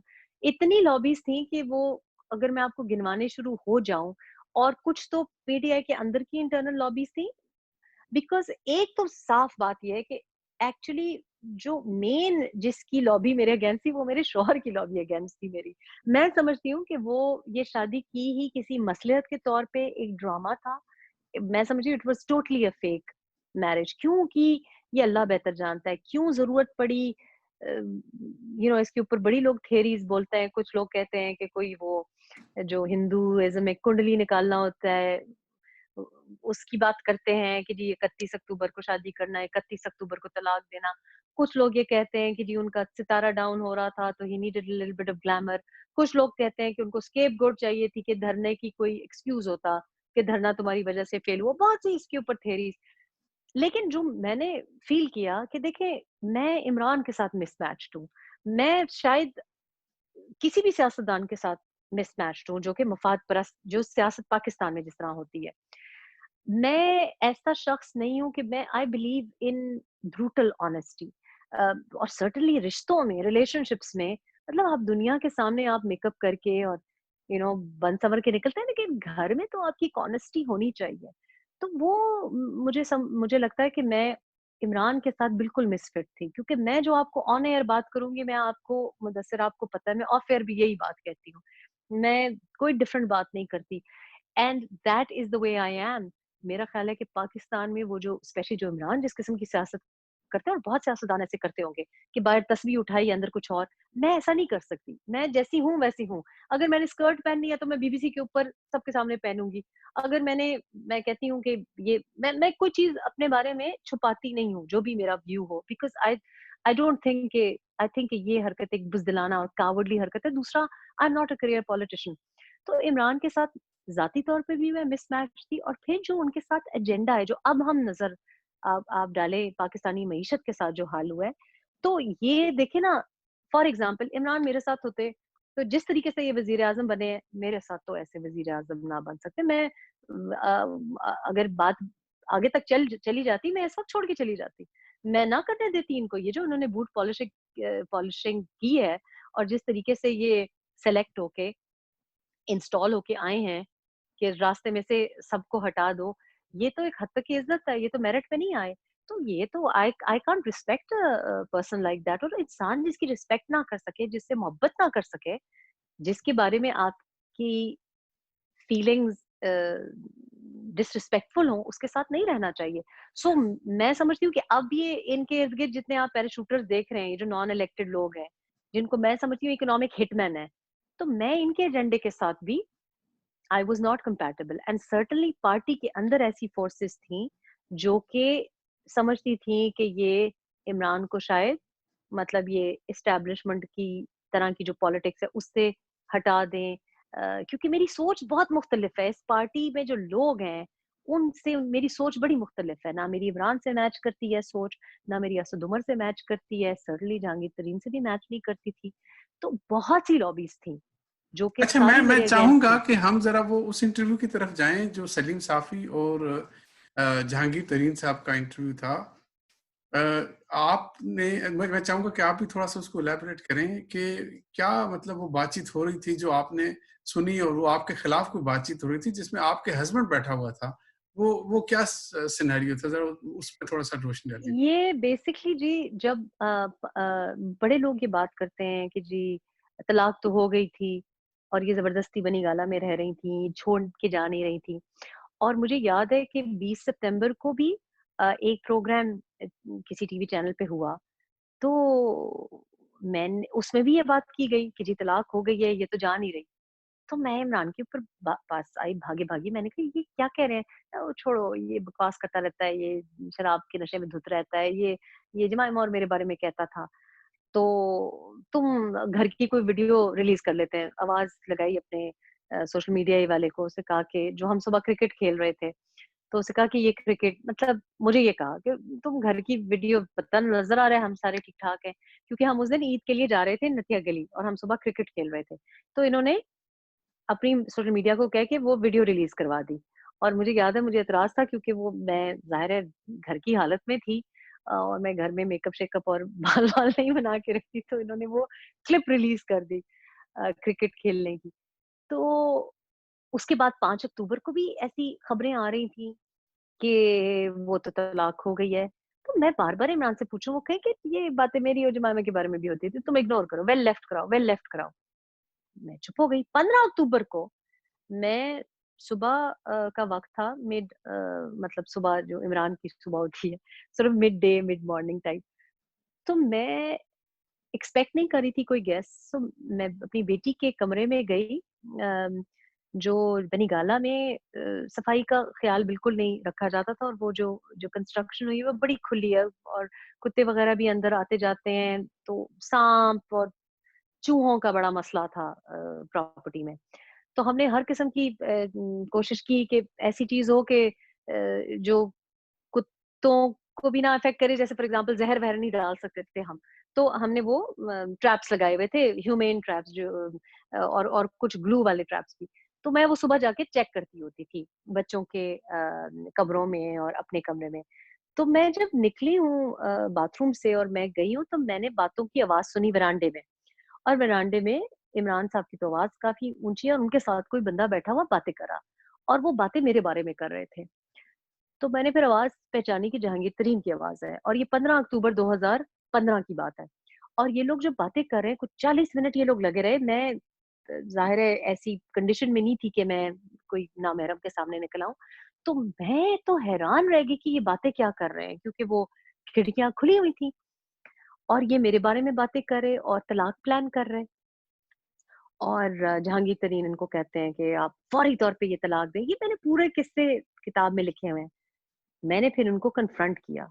मैं वापस गई, मैंने दुपट्टा-शुपट्टा ओढ़ा, बाहर निकली, ये फिर भी लगे हुए थे और अजीब-अजीब बातें कर रहे। कोई मलिक रियाज़ की बातें, कोई अजीब कि इसके साथ ये है, इसके साथ अजीब-अजीब बातें। मुझे बड़ा गुस्सा आया। आई स्टेप्ड आउट और मैंने इनको कन्फ्रंट किया। मैंने इन्हें कहा कि आप ज़रा 1 मिनट अंदर आएँ। तो बस फिर उसके बाद गायब हो गए, दोनों गायब हो गए। मैंने तो ऑब्वियसली अपने शौहर को कहा था, तो मैंने तफ़सील में किताब में लिखा है कि फिर उसके बाद क्या हुआ, और उन्होंने बड़ी मुझसे माफ़ियाँ माँगी और कहा कि अपने को बड़ी गालियाँ दी, मेरे पाँव को हाथ लगाया। क्योंकि मैंने तो जब सुन लिया, तो मैं तो कुरान शरीफ लेके पहुँच गई इनके पास। मैंने कहा ये कुरान शरीफ आप अभी इस वक़्त तलाक दें। ये क्या ड्रामे हो रहे हैं? ये आप कर क्या रहे हैं? मैंने कहा आपको मैं लिख के देती हूँ, आपने जिस डेट पे कहेंगे हम रिलीज़ करेंगे, लेकिन मैं 1 और दिन इस घर में नहीं रहूँगी। ये क्या हो, बड़ी माफ़ियाँ, तौबा! बताया कि जी मैं ये मेरा दिमाग घूम जाता है, ऐसी कोई मेरा कोई प्लान नहीं। तो एक्चुअली तलाक 31 अक्टूबर को हुई है और हुआ ये कि 28 अक्टूबर को मैंने ये जितनी खतो-किताबत करते रहे हैं, तलाक को प्लान करना, मेरे ऊपर ये जो इल्ज़ामात लगाना, अजीब-अजीब किस्म के जो जो उन्होंने वाहियात बातें बाद में टेलीविज़न एंकर से बिठा के कराई, 31 अक्टूबर से लेके बल्कि 28 अक्टूबर से लेके 6 नवंबर तक जो बातें पाकिस्तानी टीवी पे की हैं, जो अल्फ़ाज़ इस्तेमाल किए हैं इन एंकर्स ने और अल्लाह दिखाने वाला है अब उनके मतलब देखें आप किसी का घर उजाड़ेंगे या किसी से लिफ़ाफ़ा लेके झूठ बोलेंगे, किसी किसी मासूम के ऊपर और मेरी बच्चों के ऊपर, देखिए सिर्फ़ मेरी बात नहीं है, एक मासूम बच्चों के ऊपर आप तोहमत लगाएँगे, अल्लाह आपकी इसी दुनिया में आप अपना अंजाम देखेंगे। तो वो बातें करना कि जी ये घर से नहीं जा रही थी, मुझे नहीं पता था। 28 अक्टूबर को मैंने अपनी आँखों से देखा। अपनी आँखों से देखा कि मेरा शौहर मेरे पीठ पीछे मेरे पहले शौहर के साथ प्लानिंग कर रहा है, अपनी एक्स गर्लफ्रेंड्स के साथ ईमेल्स कर रहा है और घर में कोई लड़ाई नहीं थी। घर में कोई कोई तनाज़ा नहीं चल रहा था, कोई मसला नहीं चल रहा था। पर ये उनकी सियासत की जो भी कोई हिकमत अमली थी, पीर ने कहा था या एस्टेब्लिशमेंट ने कहा था या दोस्तों ने कहा था या जहांगीर तरीन ने कहा था या अमेरिका वालों ने कहा जिस किसी ने कहा था लेकिन बात ये है कि मैंने तो उन लोगों से शादी नहीं की थी ना, मैंने तो एक आदमी से शादी की थी, मैंने तो इमरान खान से भी शादी नहीं की थी। मैंने तो एक सिंगल आदमी से शादी की थी जो मेरे पीछे पड़ा हुआ था। रिस्पेक्टेबल तरीके से उसने रिश्ता भेजा तो मुझे तो समझ नहीं आती कि इतना झूठ, इतना फ़रेब बोलने की भई सामने बिठाएँ किसी को बोलें जी मुझे तो मेरी शक्ल बुरी लगती है, मुझे तलाक चाहिए। बात खत्म, इसमें कोई बड़ी बात ही नहीं है। इतना बात करना, किसी को कहना जी MI6 एजेंट है, मार रही थी, ज़हर दे रही थी। ये ये एक फ़रेबी और एक क्रुक का माइंडसेट है, जो कि मुझे मेरे तो समझ से बालातर है कि ऐसे इंसान क्यों करता है और कैसे कर सकता है? और अपनी ज़मीर के साथ ज़िंदा कैसे रह सकता है? अच्छा, हमारे अभी काफ़ी सारे क्वेश्चन बाकी हैं और मैं चाहूँगा अपने देखने वालों से कि आप अभी जुड़े रहिए हमारे साथ। रेहाम से हमने बहुत कुछ पूछना है अभी भी और सबसे पहले तो ये बताइए रेहाम कि हम जब आपने कहा कि 31 तारीख को तलाक हो गई, तलाक के पेपर हमने सुना कि इस वक़्त एक मिनिस्टर ने आपको लंदन में दिए और हमने ये भी सुना कि कुछ फाइनेंशियल आपके साथ कुछ अंडरस्टैंडिंग उन्होंने डेवलप की। क्या ये दुरुस्त है? मुझे ज़ुल्फ़ी ने आके तलाक का कागज़ दिया और उसके ऊपर 31 अक्टूबर का साइन था वो। अम, और मुझे उन्होंने मेरा ख़्याल है 5 या 6 नवंबर को बुला के दिया। और उन्होंने साथ मेरे जो अपने मेरी वालिदा की जो ज़ेवरात थे जो बनी गाला में रह गए थे, उन्होंने मुझे एक लिफ़ाफ़े में लाके वो रेस्टोरेंट की एक मेज़ पे यूँ धकेल दिए। ना मुझे उन्होंने कोई हक़-महर इमरान की तरफ से ऑफ़र किया, ना उन्होंने अपनी तरफ से कोई चीज़ ऑफ़र की, पैसा या फ्लैट या कोई फ़ाइनेंशियल डील ना किसी और की जानिब से की। और ऐसी कोई डील कोई पैसे एक्सचेंज नहीं हुए, ना मैंने मुतालबा किया, ना मुझे दिए गए और ये बातें इतनी मज़ाहिका ख़ेज़ हैं कि आई don't know why people cook up these things बड़ी बातें की गई कि जी पता नहीं यहाँ पे एक फ्लैट की डील की गई सिल्वर ओक्स का नाम लिया गया आई देन वांटेड टू नो कि जी अच्छा ये कहाँ से ये बातें बट इस ये टोटल झूठ मतलब इसमें एक ज़रा कोई एक ट्रेस एक पैसा ना दिया गया ना मैंने मांगा अम, और आई डोंट अंडरस्टैंड कि मतलब आपको पता है वो अब आप देख ही रहे हैं वो हुकूमत में रह के इतने झूठ बोल रहे हैं तो इट्स नॉट सरप्राइजिंग बट झूठ घुट्टी में इनके है। अच्छा, ये बताइए कि हम थोड़ा-सा वापस चलते हैं बनी-गाला। जब तक आपका वहाँ पे स्टे था, आपने वैसे इसको ब्रीफली मेंशन भी किया अपनी किताब में। इमरान वाक़ई मर्दों की सोहबत पसंद करता था? देखिए, अक्सर लोग ये मुझसे पूछते हैं और आजकल एक सफ़ा है जो कि असेंबली में बड़ा मशहूर कर दिया गया है। तो मैं उम्मीद करती हूँ कि लोग जो सफ़ात हैं वो खुद पढ़ें और सिर्फ़ पेज 437 ना पढ़ें, उसके पहला उससे पिछला पेज भी पढ़ें, उससे अगला पेज भी पढ़ें। मैंने जो बातें किताब में लिखी हैं, वो या मैंने अपनी आँखों से देखा है या इमरान ने मुझे खुद उनका एतराफ़ किया है। क्यों बताया है? क्योंकि कुछ ऐसी बातें उन्होंने मुझे बताई हैं जो कि मैं जानना नहीं चाहती थी, कोई बीवी भी ना जानना चाहे। और ये हो सकता है कि उनके मेबी एक सर्टेन कैफ़ियत में या उनके दिल पे बोझ हो, या वैसे मेरे बारे में अक्सर मेरी जो दोस्त अहबाब हैं वो मुझे एगनी आंट कहते हैं। लोग अक्सर मुझे अपने दिल के हाल सुना देते हैं और बचपन के किस्से अक्सर लोग सुना देते हैं, गैर लोग भी सुना देते हैं।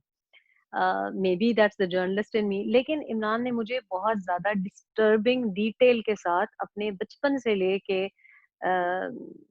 जब तक मेरी उनसे शादी हुई के वाक़यात बताए, और वो मैंने इसलिए लिखे हैं किताब में क्योंकि उससे एक बहुत ही डैमेज्ड इंसान की निशानदेही होती है कि उनके बहुत ही डिस्टर्बिंग एक्सपीरियंसेस तजुर्बात हुए हैं, और मर्दों के साथ लेके या जो उनकी बाकी जो एक कंफ्यूज्ड ओरिएंटेशन है, वो उन्होंने खुद उसका एतराफ़ मेरे सामने किया। और मैंने किताब में इसलिए नहीं लिखा, मैंने किताब में इसलिए ये बातें लिखी हैं क्योंकि मैंने एक कॉन्टेक्स्ट में किताब लिखी है।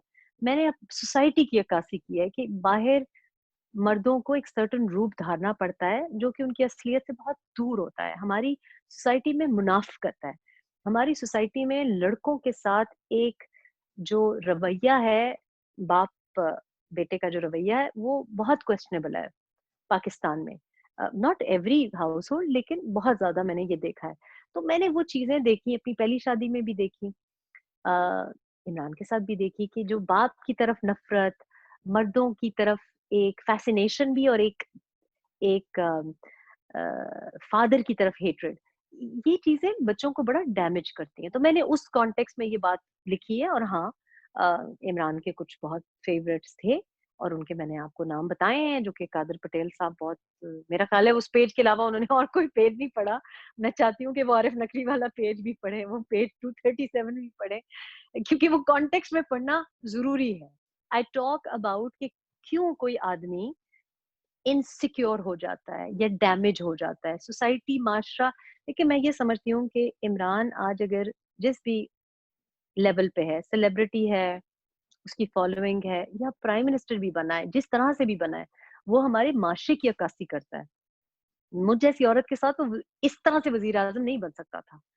और पाकिस्तान में जो कॉम्प्रोमाइज़ेज़ करने पड़ते हैं, जो मुनाफ़िकत करनी पड़ती है, जो इस्लाम का इस्तेमाल करना पड़ता है, जो सबसे मुझे जिस बात पे मुझे सबसे ज़्यादा एतराज़ है कि इस्लाम को अपने पॉलिटिकल मकासद के लिए इस्तेमाल करना, किसी को अटैक करने के लिए इस्तेमाल करना, अपने को बहुत ज़्यादा स्पिरिचुअल और बहुत नेक साबित करने के लिए, वोट उठाने के लिए। तो इस कॉन्टेक्स्ट में मैंने बातें लिखी हैं, और सर्टेनली मुराद उनके फेवरेट। मैंने ये बताया कि हम जब प्रॉब्लम्स लेके आते थे उनके पास, फॉर एग्जांपल डिग्री वाला जो इशू था, एग्जाम वाला, तो वो सुनने को तैयार ही नहीं थे। वो मतलब जैसे हम पश्तो में कहते हैं कि वो एक न्याज़बीन होता है, तो आई don't know what is the word, यानी कि लाडले का लाडला। सो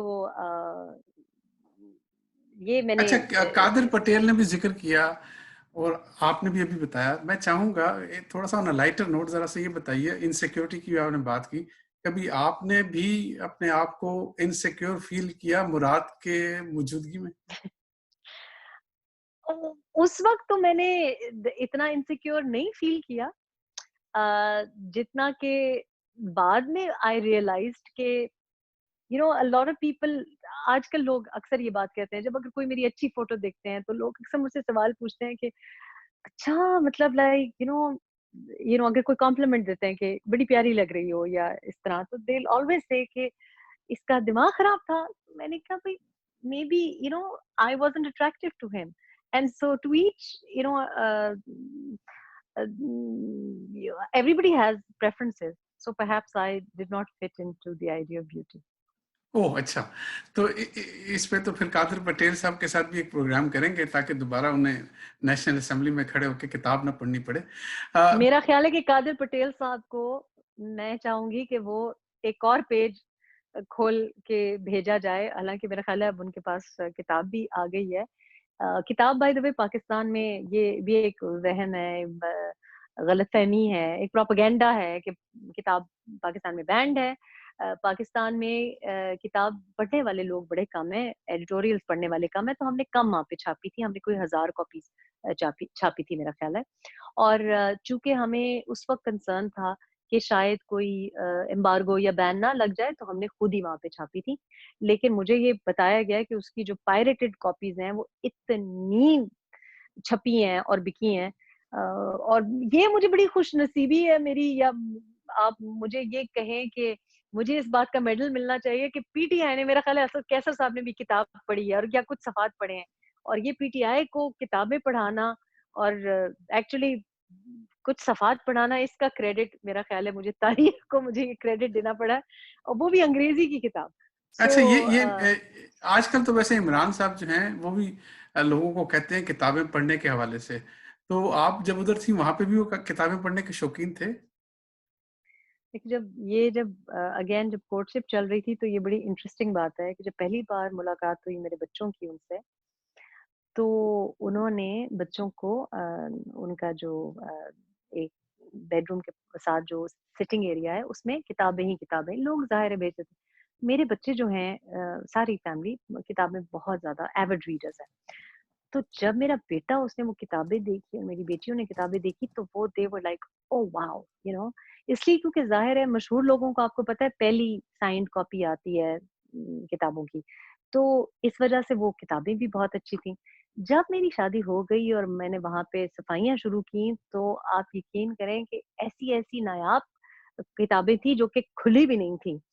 और सैडली मैंने उनको कुरान पाक की एक चीज़ करेक्ट करना चाहा।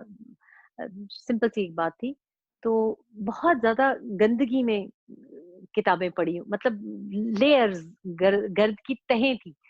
तो आई रिमेंबर कि वो छिपकलियाँ, और बहुत ही बुरा हाल था। लेकिन वो किताबें, उनके पास वक़्त ही नहीं होता किताबें पढ़ने का। तो वो किताबें पढ़ने का जो इम्प्रेशन है, वो बड़ी जल्दी डिस्पेल हो गया। और फिर मेरी वालिदा ने, क्योंकि ये जो तारीख़ के ऊपर अक्सर लेसन्स देते हैं, ख्वाजा आसिफ ने भी उस दिन उनको एक तारीख़ी लेसन दिया है तारीख़ पर, असेंबली में खड़े होके। तो मेरी वालिदा को भी तारीख़ का बड़ा शौक था, तो 1-2 बार इमरान ने उनके सामने कोई ऐसी बातें की जो कि थोड़ा-सा तारीख़ एक्यूरेट नहीं थी। तो मेरी वालिदा ने उनकी सालगिरह पे मौज़ू समझा कि उनको 2 किताबें मुग़ल हिस्ट्री ही के बारे में दी जाएँ। तो मैंने अकबर के बारे में दी, और उन्होंने उनकी फ़ेवरेट जो किताब थी, जो बाबरनामा है, उन्होंने गिफ्ट की। लेकिन वो किताबें पढ़ने का मेरे सामने कभी कोई किताब, नोन किताब नहीं पढ़ी। अच्छा, एक हम वापस किताब जो मैं वापस जाते अ, हैं धरने की तरफ। जी, धरने में आप ये बताइएगा कि चूंकि उस वक्त तो आप बहुत करीब थी उनके, तो आपके ख्याल में धरने को स्पॉन्सर, लोग कहते हैं कि स्पॉन्सर करने में एक बिजनेस टाइकून जो है उनका बहुत बड़ी इन्वॉल्वमेंट थी, और ये भी कहा जाता है कि वो जरदारी साहब के काफी गहरे दोस्त हैं। क्या आपको ऐसी कोई इन्फॉर्मेशन थी? देखिए, कहा जाता नहीं है, वो खुद इसको बहुत एडवर्टाइज़ करते हैं। मेरा इत्तेफ़ाक हुआ ज़मीन डॉट कॉम के एक ऑफ़िस में जाने का, किसी काम के सिलसिले में। मुझे नहीं मालूम था कि ये कौन साहब हैं, पर मुझे बताया गया कि जी मलिक रियाज़ के भाई हैं। और मुझे नाम उनका नहीं आता। उस वक़्त तो शायद इंट्रोड्यूस किया हो। ये तलाक के बाद की बात है। उस वक़्त तो हमें पता था कि खाने वग़ैरह धरने पे कहाँ से आते हैं। लेकिन मेरी चूँकि शादी जब अगस्त में खाने वग़ैरह आ रहे थे, तो तब नहीं हुई थी, तो मुझे इतना आइडिया नहीं था। लेकिन उनके भाई ने सबके सामने मुझे ये बात कही, और आप यकीन करें कि मुझे बड़ी शर्मिंदगी हुई। लेकिन ये कोई ढकी-छुपी बात नहीं है। मेरा ख़्याल है ये कोई ज़बान ज़द-ए-आम है।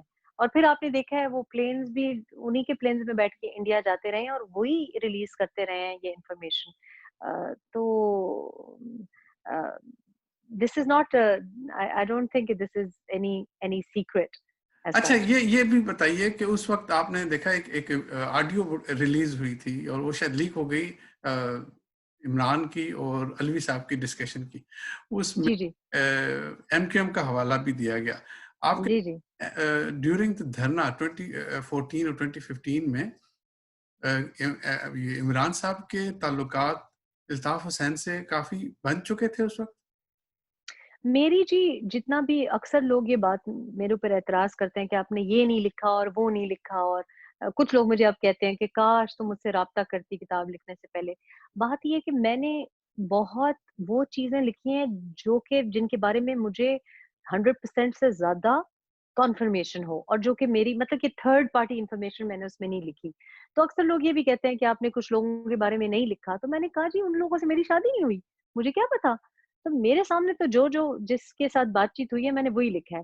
तो मेरे सामने जो डायरेक्ट अल्ताफ हुसैन के साथ जो राब्ते हैं वो नहीं हुए। इन्फ और ये भी सही है कि अ, अगेन वो इमरान का जो दोगलापना है, यानी कि मेरे सामने अक्सर बैठ के जब हम मलिक रियाज़ की बात कर रहे थे, तो अक्सर बैठ के उनको गालियाँ देते थे, लोगों के सामने। एसीएस बैठा हुआ है 4-5 और लोग बैठे हुए हैं उनके सामने, उनको रूटीन में गालियाँ देते थे कि इसने पता नहीं तुम्हें ये किया हुआ है, इतने कत्ल किए हुए हैं, इतने एफआईआर ये उनकी रूटीन है। मतलब के सामने आपके कुछ और बोलेंगे। और आपको पता है कि जो ही अक्टूबर-नवंबर 2014 की बात है कि जो बहरिया केपी में आना था, वो दे दिया। हमारे सामने कि सवाल ही नहीं पैदा होता, नहीं करने दूँगा, मैं नहीं होने दूँगा।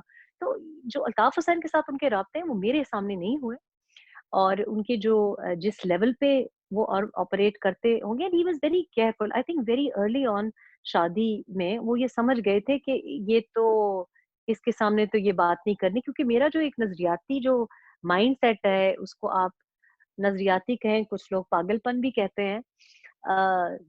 तो बहुत शुरू में उन्होंने मेरे 2 नाम रख दिए। एक तो मौलाना साहब मुझे कहते थे और दूसरा एक्सेंट्रिक क्योंकि मैं जब वो बात करूँ तो मुझे बल्कि मैंने एक लाइन लिखी है किताब में कि मुझे कहें कि तुम्हें रेहान बीबी पता है मसला क्या है? तुम्हारा आइडियलिज़्म इधर है।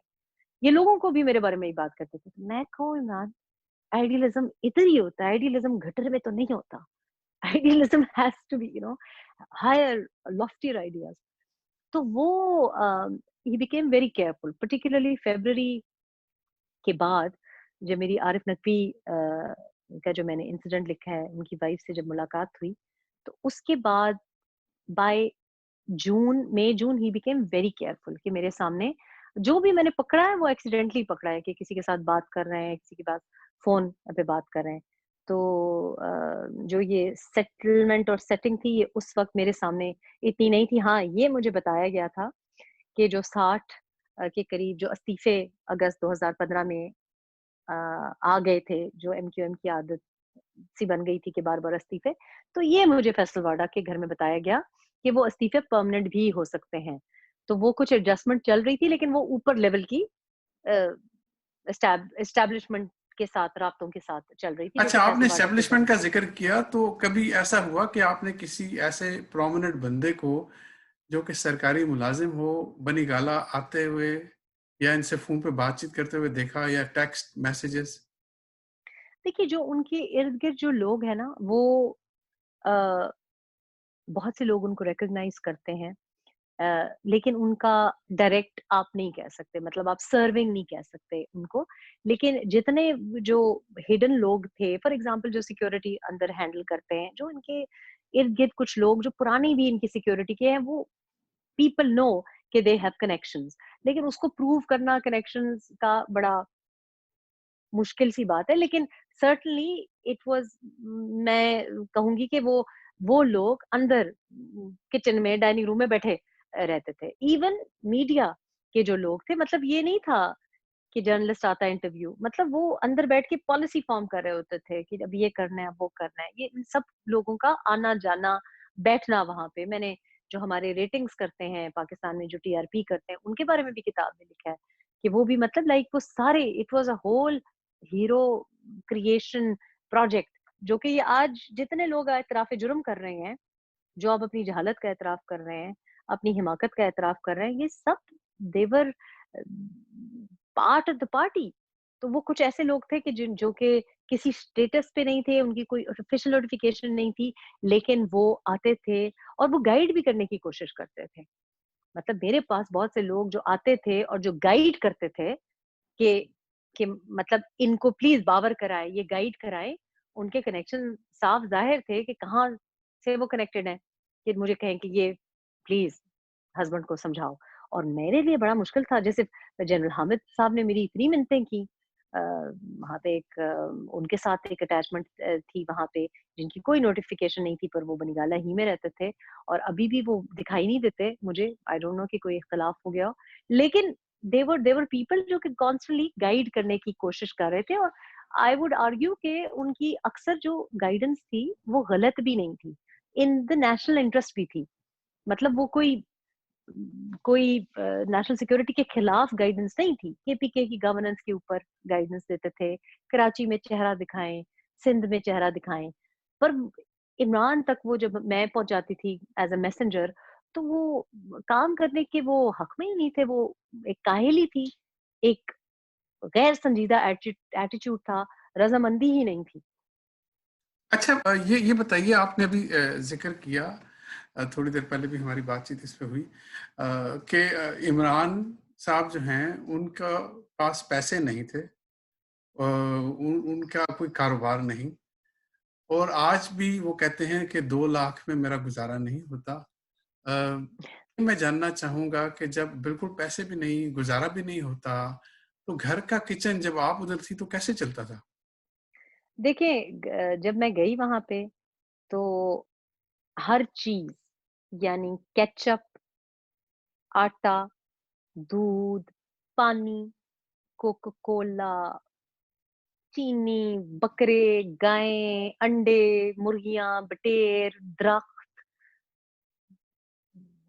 टाइलें, ड्राइववे, छत, मतलब हर चीज़ किसी न किसी के तरफ से आती थी। और वो लोग तो थे जो कि सेनेट में सीटें माँगना चाहते थे, उनकी तरफ से तो आती थी। मतलब खजूर, शहद, आप मैं अगर आपको लिस्ट, जैसे आप लिस्ट बनाते हैं ना, शॉपिंग लिस्ट, पेट्रोल, गाड़ियाँ, एवरीथिंग वाज़ प्रोवाइडेड फॉर। और फर्नीचर, हर चीज़। तो मुझे शुरू में बड़ा बुरा लगा। अच्छा, और नॉट ओनली कि पीटीआई की तरफ से आते थे, कुछ पीएमएलएन के मिनिस्टर्स के घरों से भी आते थे। उनका भी मैंने ज़िक्र किया है किताब में। तो मैंने एक तो इस वज़ह से, क्योंकि मुझे अच्छा नहीं लगता था, क्योंकि आई कुड सी, देखिए आप आज ₹1 भी किसी से लेते हैं, वो आपसे वो डबल करना चाहता है। तो as an ordinary person, as an anchor भी आपको किसी से पैसे नहीं लेना चाहिए। As a Khatoon as well, I would be very concerned कि क्यों मुझे कोई मुफ्त की, क्यों मुझे ज़ेवर भेज रहा है या परफ्यूम भेज रहा है या कोई भी चीज़ या रेंट पे कर रहा है। Why should anybody do that? Obviously it's not acceptable. एक पॉलिटिकल लीडर जो कि जिसका चांस है और एक हुकूमत में वो है भी एक सूबे में, उसका इस किस्म का माली इन्हिसार लोगों पे इज़ वेरी अननर्विंग। पार्टी के फंड के लिए आप लेते हैं, सेक्रेटेरिएट के लिए लेते हैं, वो फिर भी चलें सोच सकता है इंसान, लेकिन घर के लिए अखराजात के लिए I had a huge problem with it. तो पहले ही जाते हुए मैंने जो घर की ग्रोसरीज़ थी वो अपनी जेब से देना शुरू कर दी। और उसकी एक वजह ये भी थी कि जब ये लोग चीज़ें भेजते हैं तो अक्सर सब स्टैंडर्ड भी चीज़ें आती थी और मेरे बच्चे तो वो चीज़ों के आदी भी नहीं थे। एंड आई वाज़ कंसर्न्ड, उनकी सेहत के लिए भी आई वाज़ कंसर्न्ड।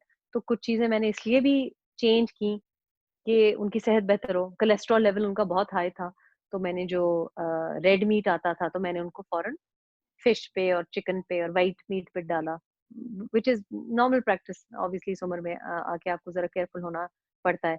तो वो मैं अपनी जेब से, उसका खर्चा मैं अपनी जेब से करती थी।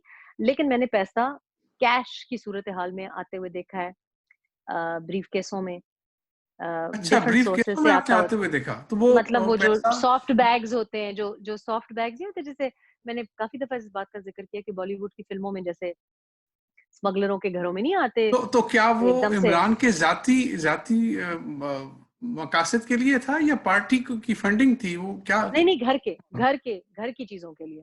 तो अच्छा, तो घर की चीज़ों के लिए मुझे बाकायदा यानी कैश कि आता था।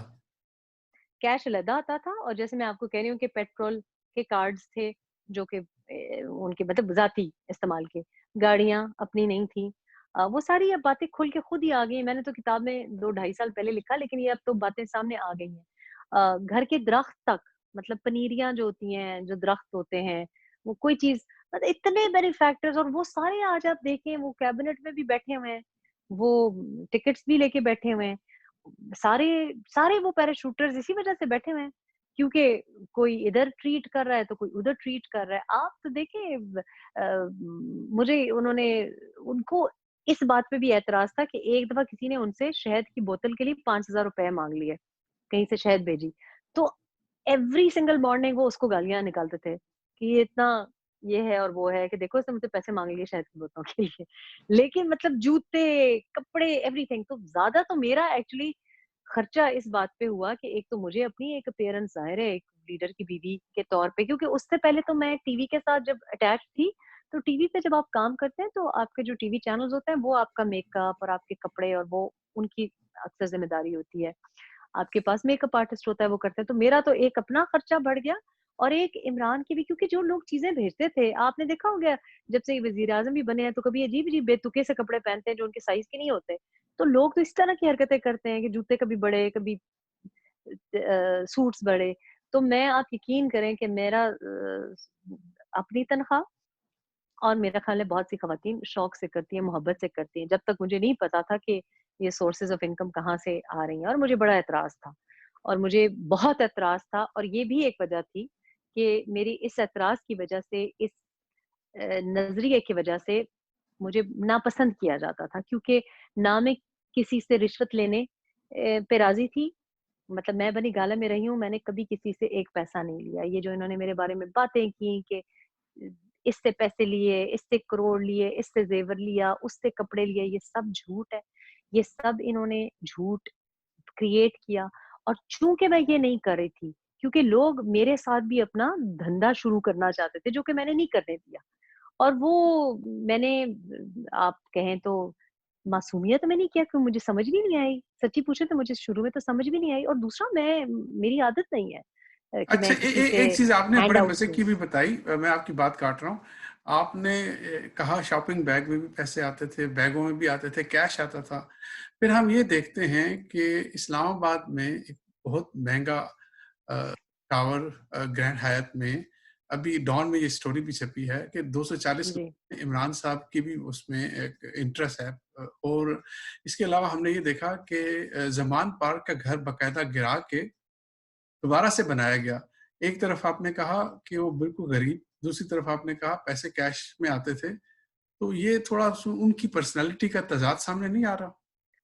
देखिए मेरे लिए तो ये बहुत बड़ा मसला था और हमारे जो ये कहते हैं तनाज़ात वो लड़ाई झगड़े मेरी एक्चुअली पर्सनैलिटी ऐसी है कि मैं लड़ाई झगड़े की कायल नहीं हूँ। अगर मुझे नहीं आपकी बात पसंद आई, तो मैं वहाँ से हट के चली जाऊँगी। मैं चीखने-चिल्लाने और बर्तन-शर्तन तोड़ने और गालियाँ-वालियाँ निकालने की कायल नहीं हूँ। मैं I just get disappointed and I move away. तो मेरे साथ भी ऐसा हुआ, बहुत दफ़ा हुआ कि मुझे मैं जब जब तलाक एक्चुअली हुई तो 2-3 महीने चूँकि जब उन्होंने ट्वीट कर ली थी कि ये किसी चीज़ का हिस्सा नहीं लेंगी, तो मैं बड़ी खुश हुई। तो मैंने अगस्त से अक्टूबर तक जो मैं घर पे टाइम नहीं दे सकी थी, जो सजावट वगैरह का, तो मैं वो करने शुरू हो गई और कुछ मेरी अर्निंग आ गई थी डॉन टीवी की वजह से। तो मैंने सोफ़ा के फैब्रिक्स चेंज करना चाहा, कालीनें चेंज करना। तो ज़ाहिर है मेरी तो अर्निंग अब इतनी तो नहीं क्योंकि वो घर तो एक बहुत बड़ी बला है। तो मुझे इमरान कहा कि जल्दी करो, जल्दी डेकोर खत्म करो। अब मैं आहिस्ता-आहिस्ता अपनी बजटिंग इंसान करता है। तो मुझे कहा तुमने दरवाज़े नहीं बदले।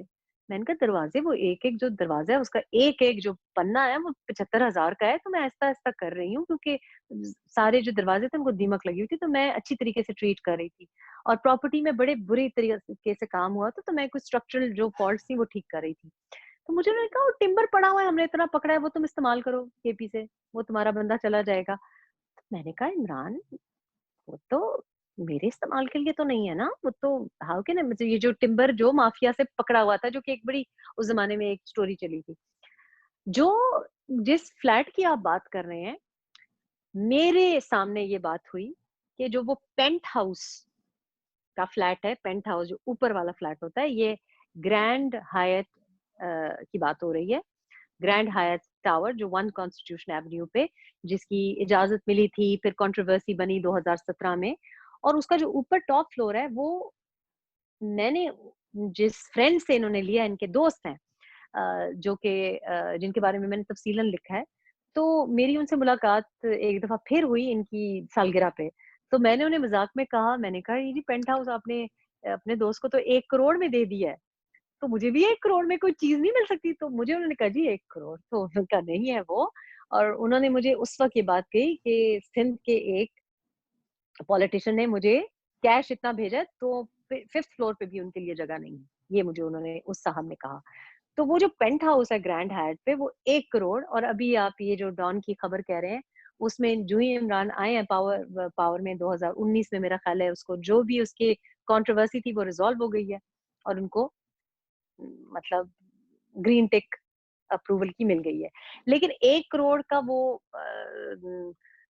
Paint house, I don't know कि ग्रैंड हायट टावर का ऊपर 1 करोड़ का, आई डोंट नो, इस्लामाबाद में 1 करोड़ का तो कोई थप्पड़ भी नहीं मारता आजकल, तो अच्छा, मुझे नहीं समझ आती कि ये तो आपने बड़ी खबर बताई है कि ये 1 मैंने करोड़ खबर में। नहीं बताई, ये आप डॉन में पढ़ लें, लिखा हुआ है कि 1 करोड़ उन्होंने दिया, और ये टैक्स रिटर्न में भी उनके लिखा हुआ है। लेकिन मुझे नहीं समझ आती कि, क्योंकि मुझे याद है कि ये 5 अक्टूबर को मैंने उनसे मज़ाक में कहा, मैंने कहा जी कितने अच्छे दोस्त, 1 करोड़ का क्या, कैसे है ये पेंट हाउस?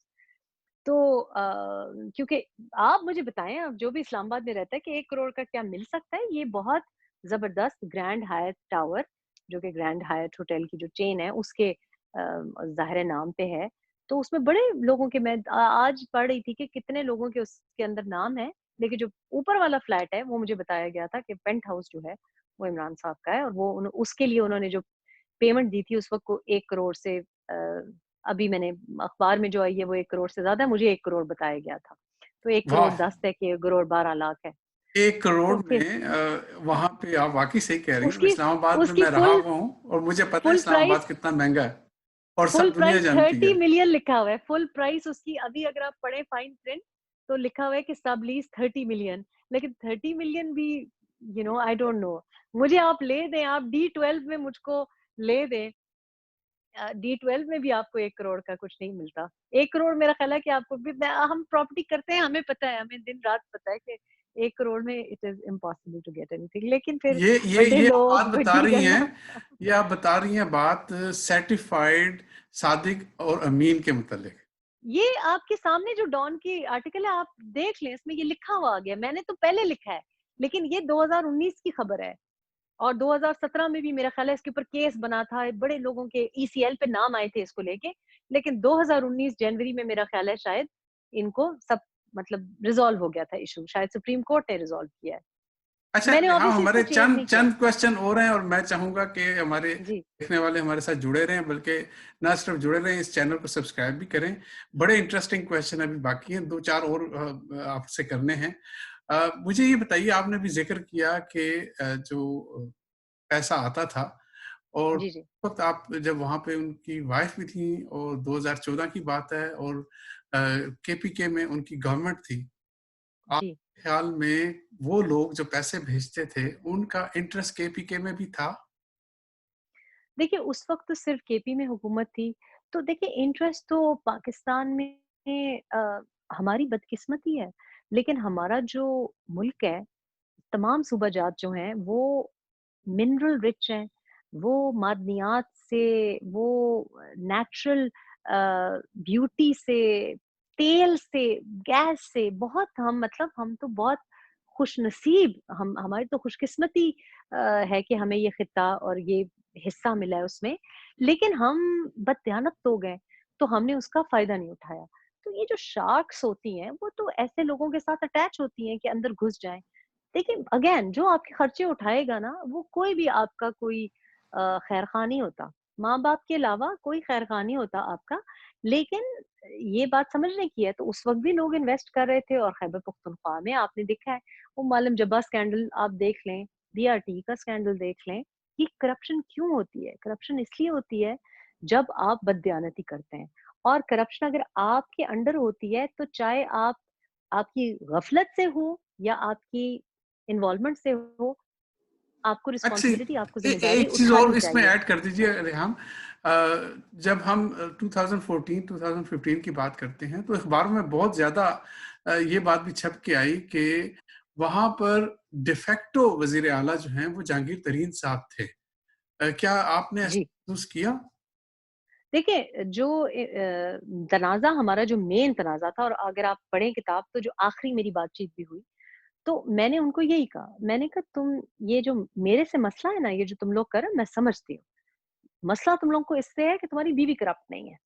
और मसला तुम लोगों को ये है कि मैं तुम लोगों को, क्योंकि देखिए मेरी तो ना भाई है, ना मामू है, ना कोई बेटा है पाकिस्तानी नेशनल, मतलब पाकिस्तान में रहते नहीं है। मेरे तो कोई नहीं, मैंने किसको चीफ मिनिस्टर बनाना था? मेरा कोई ज़ाती दुश्मनी तो नहीं है। मैंने तो किसी को ना मिनिस्ट्री दिलानी थी, मैं खुद ब्रिटिश नेशनल, ना मैंने कोई सियासत में आना था।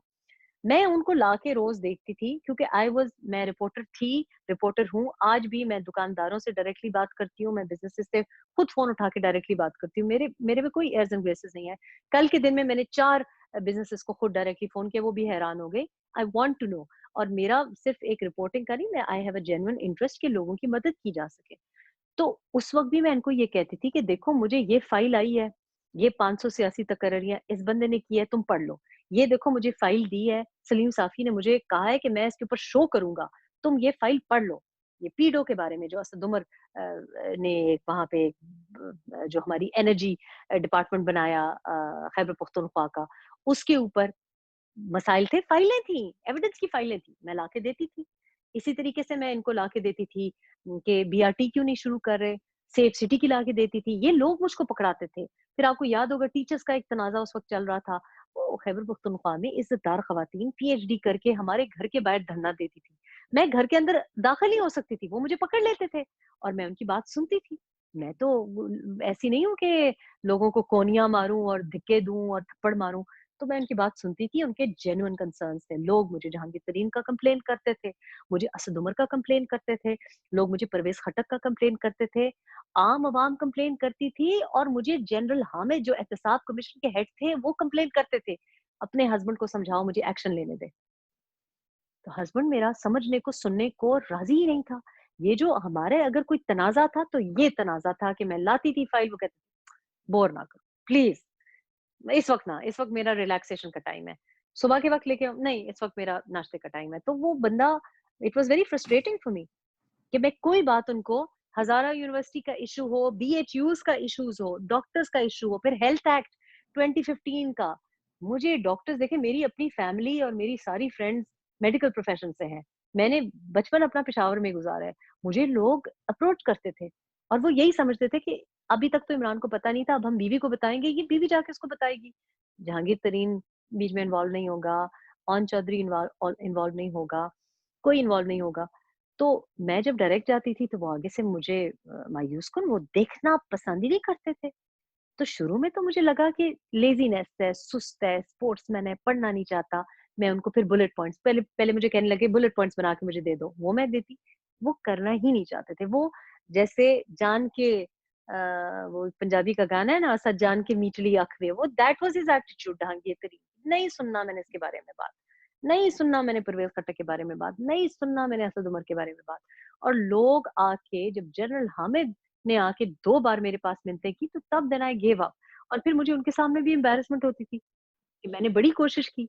सो इश्यू जो हमारा मेन तनाज़ा था, वो तनाज़ा कोई कुत्ते और बच्चे और बहनें और कि तुम मुझे डिनर पे नहीं लेके गए, यहाँ तक कि उनकी जो बाकी मसरूफियात थी वो भी नहीं था। इश्यू ही ये था कि तुम केपी में करप्शन नहीं रोक रहे हो और केपी में अम, हर लेवल पे सियासी इंटरफेरेंस हो रही है, पुलिस में भी सियासी इंटरफेरेंस हो रही है।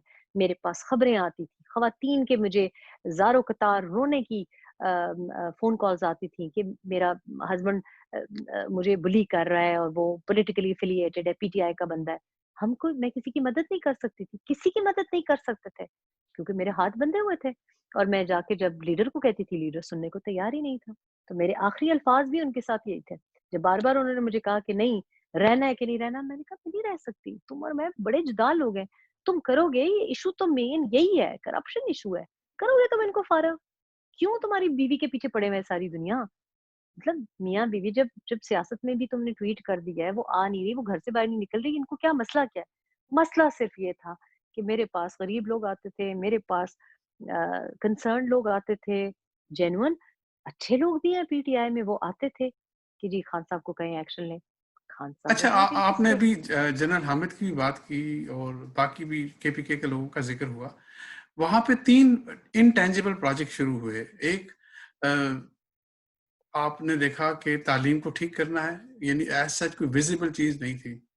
दूसरा जो हुआ वो पुलिस की रिफॉर्म्स थी, वो विजिबल चीज नहीं थी। और तीसरा जो था वो मिलियन ट्रीज, अब ट्रीज जाके वो गिन थोड़ी सकेगा एक एक, अगर ऑडिट करना चाहे तो। यहाँ पे 3 इंटेंजिबल प्रोजेक्ट थे और तीनों में आप बता रही हैं कि किस तरह घपला हुआ और इसको रोका नहीं गया। तो आप समझती हैं कि आज की एटीट्यूड यही होगा? देखिए, आज एटीट्यूड यही है।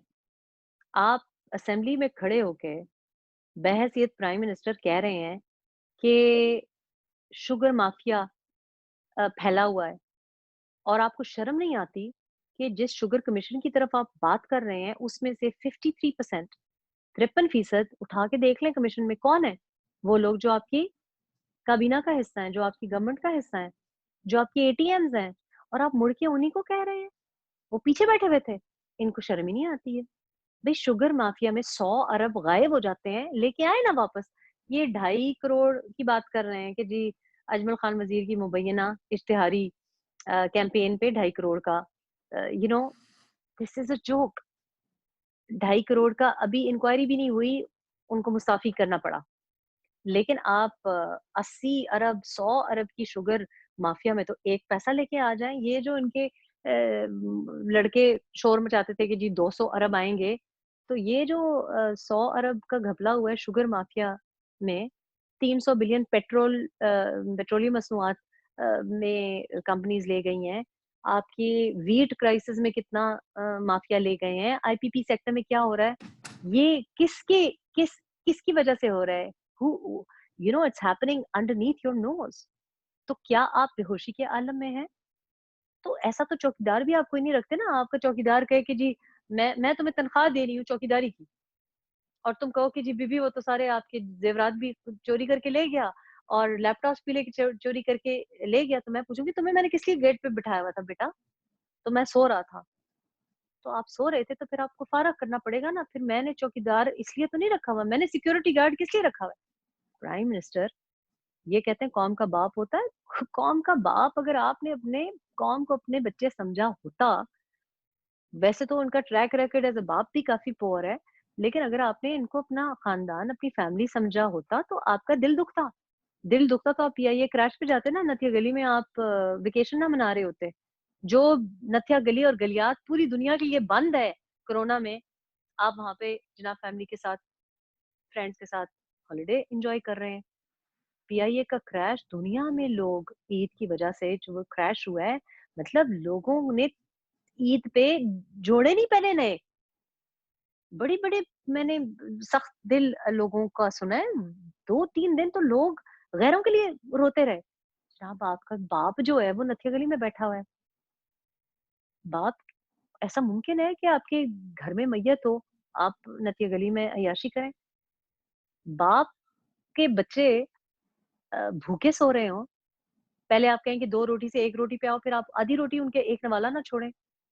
ये किस किस्म के बाप हैं? ऐसे होते हैं बाप? पाकिस्तान में ऐसे बाप होते हैं, जो कि चारपाई पे लेटे रहते हैं और सिगरेट सुलगाए रहते हैं और बच्चे बच्चे उनके सड़कों पे रुल रहे होते हैं, पैरों नंगे होते हैं, शलवार कमीज उनके पास नहीं होती, फटे हुए कपड़े होते हैं, बीवियां घर घर जाके बर्तन मांज रही होती हैं, लोगों की बातें सुन रही होती हैं। होते हैं ऐसे बाप, लेकिन ऐसा बाप बतौर वजीर आजम हमें नहीं चाहिए। तो ये अच्छा, करप्शन पे तो जैसे हम खैबर अपन पख्तूनख्वा में 7 साल आपने देखे हैं, ये कोई सरप्राइज नहीं है। वहां पे आपको नेट प्रैक्टिस का मौका मिला था। कोई पता नहीं सिलेक्टर्स भी क्या देख रहे थे, पता था उनको? उनको भी पता था कि खैबर पख्तूनख्वा में एक एक ज़िले को, एक शहर को आपने साफ पीने का पानी नहीं दिया। पोलियो आपने वापस सिचुएशन क्रिएट कर दी। तालीम तालीम के साथ जो आप तालीम का इंसाफ और सेहत का इंसाफ के साथ जो नाइंसाफ़ी आपने की है। इंजीनियर्स हमारे प्रोफेशनल बेरोज़गार, ये कोरोना से पहले की बात करें और ये इनकी 2 साला मईशत की तबाहकारी से भी पहले की बात करें। ये किस किस्म का बाप है? ये किस किस्म का वज़ीर-ए-आज़म है? नाअहल तो है ना, तो नाअहल इंसान को तो आप 2 दिन दुकान पे ना बिठाएँ। परचून की दुकान पे ऐसे बंदे को ना बिठाएँ। अच्छा, मुझे ये बताइए, प्रोजेक्ट इमरान, हम बिल्कुल आज आखिर में पहुंच रहे हैं, अपने इंटरव्यू के अख्ताम की तरफ जा रहे हैं। प्रोजेक्ट इमरान को अगर आप थोड़े लफ्जों में एक्सप्लेन करें तो आप क्या कहेंगी? फेल हो गया। It's the biggest disappointment and I feel very sorry on a human personal note. दोनों तरफ से मैं समझती हूँ ये इमरान की बहुत बदबख्ती है कि सारी जिंदगी आपसे लोगों ने मोहब्बत की, इज्जत की, आपका नाम था, आपने अपने हाथों से उस इज्जत को, उस मोहब्बत को अपने हाथों से उसको मतलब कंप्लीटली ज़ाया कर दिया। ये बड़ी बदबख्ती है इमरान की। और कौम के लिए भी मैं उन बच्चों की तरफ देखती हूँ। मैंने एक किताब में भी एक पैराग्राफ लिखा है, मैं इमरान को ये कहती थी कि उनके ना घर में टिपिकल दीवा के तौर पे उनकी बड़ी-बड़ी पिक्चर्स लगी हुई हैं इमरान की। हर हर कमरे में मतलब बड़ी-बड़ी अपनी अ, एनलार्ज्ड पिक्चर्स लगी हुई हैं। तो मैं इमरान को कहती थी कि मैं जब ये पिक्चर देखती हूँ ना इमरान, बार-बार मुझे कहें ये देखो, ये देखो, ये। मैं कहा मैं तुम्हारी फ़ोटो की तरफ नहीं देखती, मैं वो देख रही हूँ जो चेहरे तुम्हारी तरफ ऊपर देख रहे हैं। ये नौजवान, जो लोग समझते रहे कि मैं झूठ बोल रही हूँ, अभी भी लोग मेरे ऊपर शक करते होंगे कि झूठ बोल रही है क्योंकि वो बातें ही इतनी अजीबो-गरीब हैं।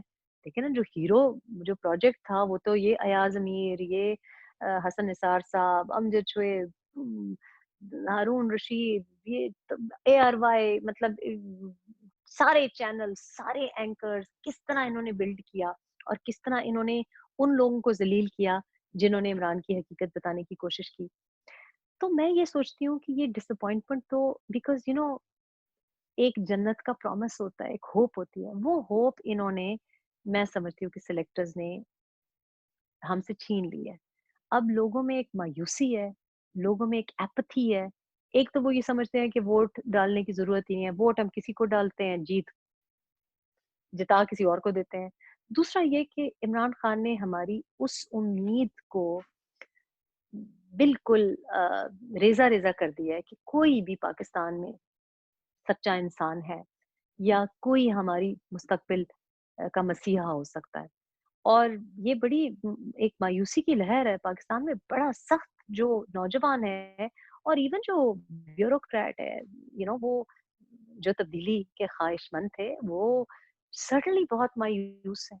वो बिल्कुल उनको कोई होप ही नहीं नज़र आती और मैं इसको इस तरह देखती हूँ कि शायद ये जो -3 की बात चल रही है, वो एक बात प्रूव करनी थी सिलेक्टर्स ने, वो प्रूव हो गई है कि बाकी चोर डाकू थे और ये बेकार है, ये नाअहल है। चाहे उसको डोंकी किंग का कभी लक़ब देते हैं, कभी पप्पू कहते हैं, कभी सिलेक्टेड कहते हैं, व्हाटएवर। लेकिन पाकिस्तान में एक ये बात अब एक प्रोपेगेंडा रीइंफोर्स हो गया है कि ये तमाम सियासतदान बेकार हैं और ये बात गलत है।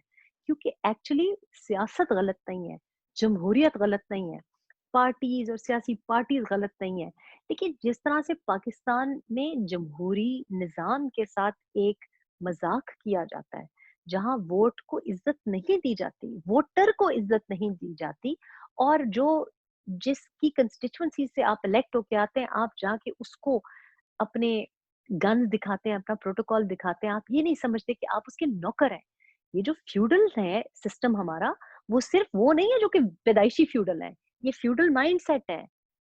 इमरान भी तो फ्यूडल ही है ना, जो अपने बराबरी किसी को नहीं समझते। पार्टीज़ में भी तो जमहूरी निज़ाम नहीं है, आम पार्टीज़ में जमहूरी निज़ाम नहीं है। और ये वजह है कि ये सिस्टम फेल नहीं हुआ, सिस्टम को हमने प्रॉपर्ली जमहूरी तौर पे चलाया ही नहीं। तो ये एक बड़ी इस चीज़ को हमें एड्रेस करना पड़ेगा कि इमरान से उम्मीद लगाना ही गलत था। इसलिए क्योंकि कोई भी जब आप इंस्टीट्यूशन बनाते हैं तो उसका पिरामिड शेप होता है। नीचे आपकी एक स्ट्रॉन्ग बेस होती है और फिर ऊपर एक लीडर होता है। वो हवा में मुअल्लक अगर अगर वो सादिक और अमीन की सर्टिफिकेशन लेके आया भी है और फर्ज किया कि चलें जी बहुत सच्चा भी है और नेक नियत भी, जैसे कहते हैं कि जी नियत साफ है।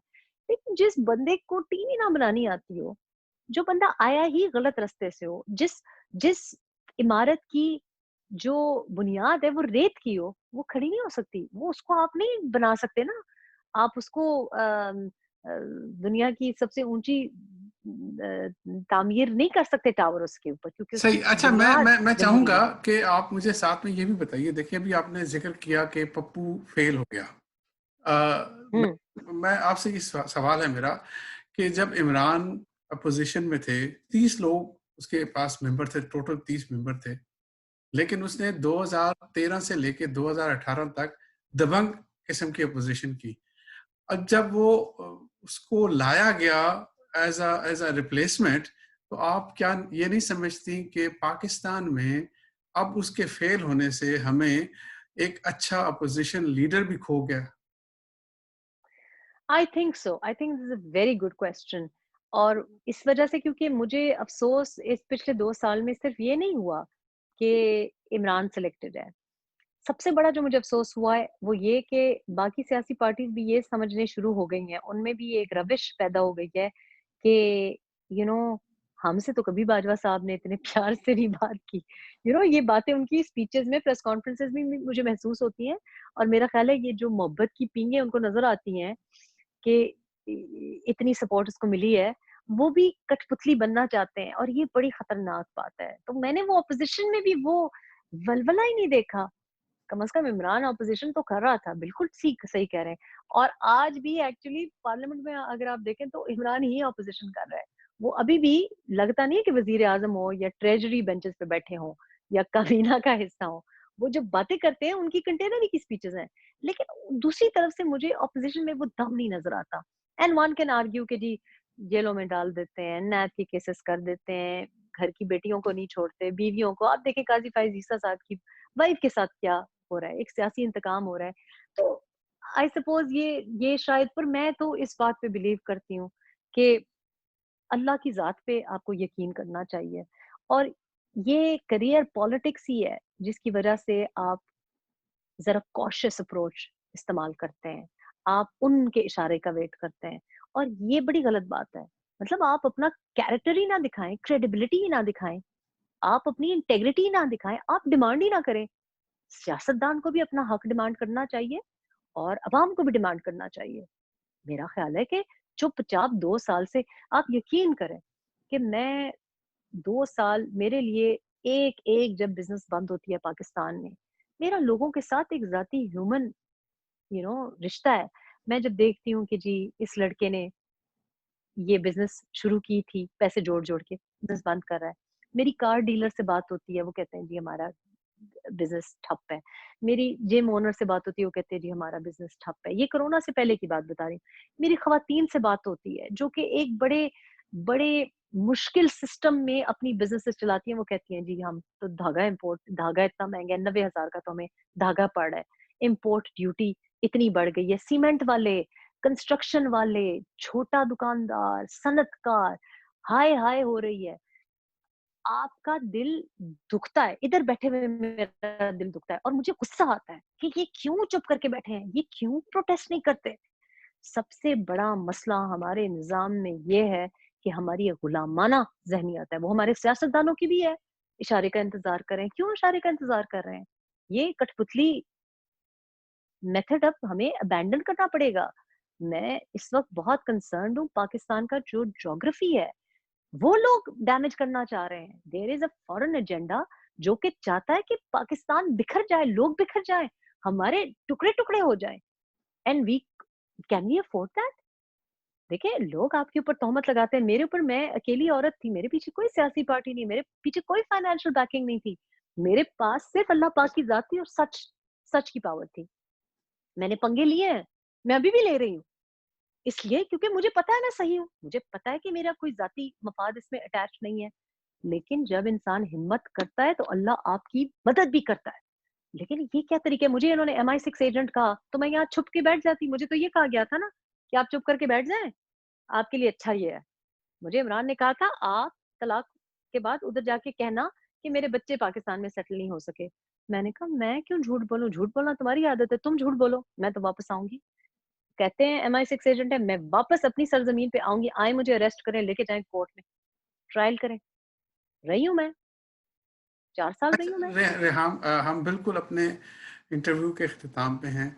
आपने अपनी किताब में बहुत एक जुमला लिखा जो बड़ा दिल को लगा और पढ़ने वालों को बड़ा पसंद भी आया। उसमें आपने लिखा कि मुझे इससे गरज नहीं है कि नवाज शरीफ के खिलाफ क्या प्रोपेगेंडा हो रहा है, लेकिन मैं ये जानती हूँ कि वो एक बेटी की और एक बीवी की इज्जत करता है। मेरा सवाल आपसे ये है कि इमरान सिर्फ रेहाम की इज़्ज़त नहीं करता था या इमरान जनरली औरतों की इज़्ज़त नहीं करता? देखिए, मुदस्सिर आपको पता है हमारे हाँ अ, पर्टिकुलरली पाकिस्तान में आपकी जो घर की जो इज़्ज़त होती है ना, मतलब आपकी बीवी जो होती है, वो आपकी घर की इज़्ज़त होती है। और उसकी इज़्ज़त के लिए हमारी तरफ तो लोग जान दे देते हैं। लोग तो लड़ते हैं, मरते हैं। तो मेरे साथ जो इमरान ने किया है, वो मुझे तो नहीं समझ आती कि कोई अपनी मनगूवा के साथ ऐसी हरकत कर सकता है, जब उसने कोई गलत हरकत की ही ना हो। लोग तो बड़ी-बड़ी चीज़ें बर्दाश्त करते हैं।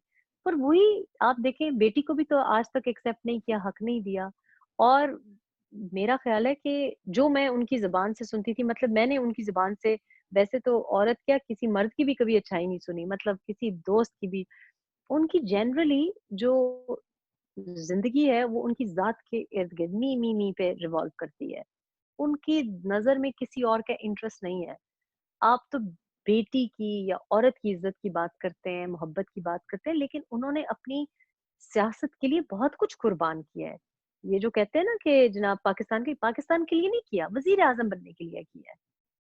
बच्चों से दूरी जो है, तलाक़ें बड़े लोगों की होती हैं। इसका ये मतलब नहीं कि आप बच्चों की ज़िंदगी में हिस्सा ना डालें।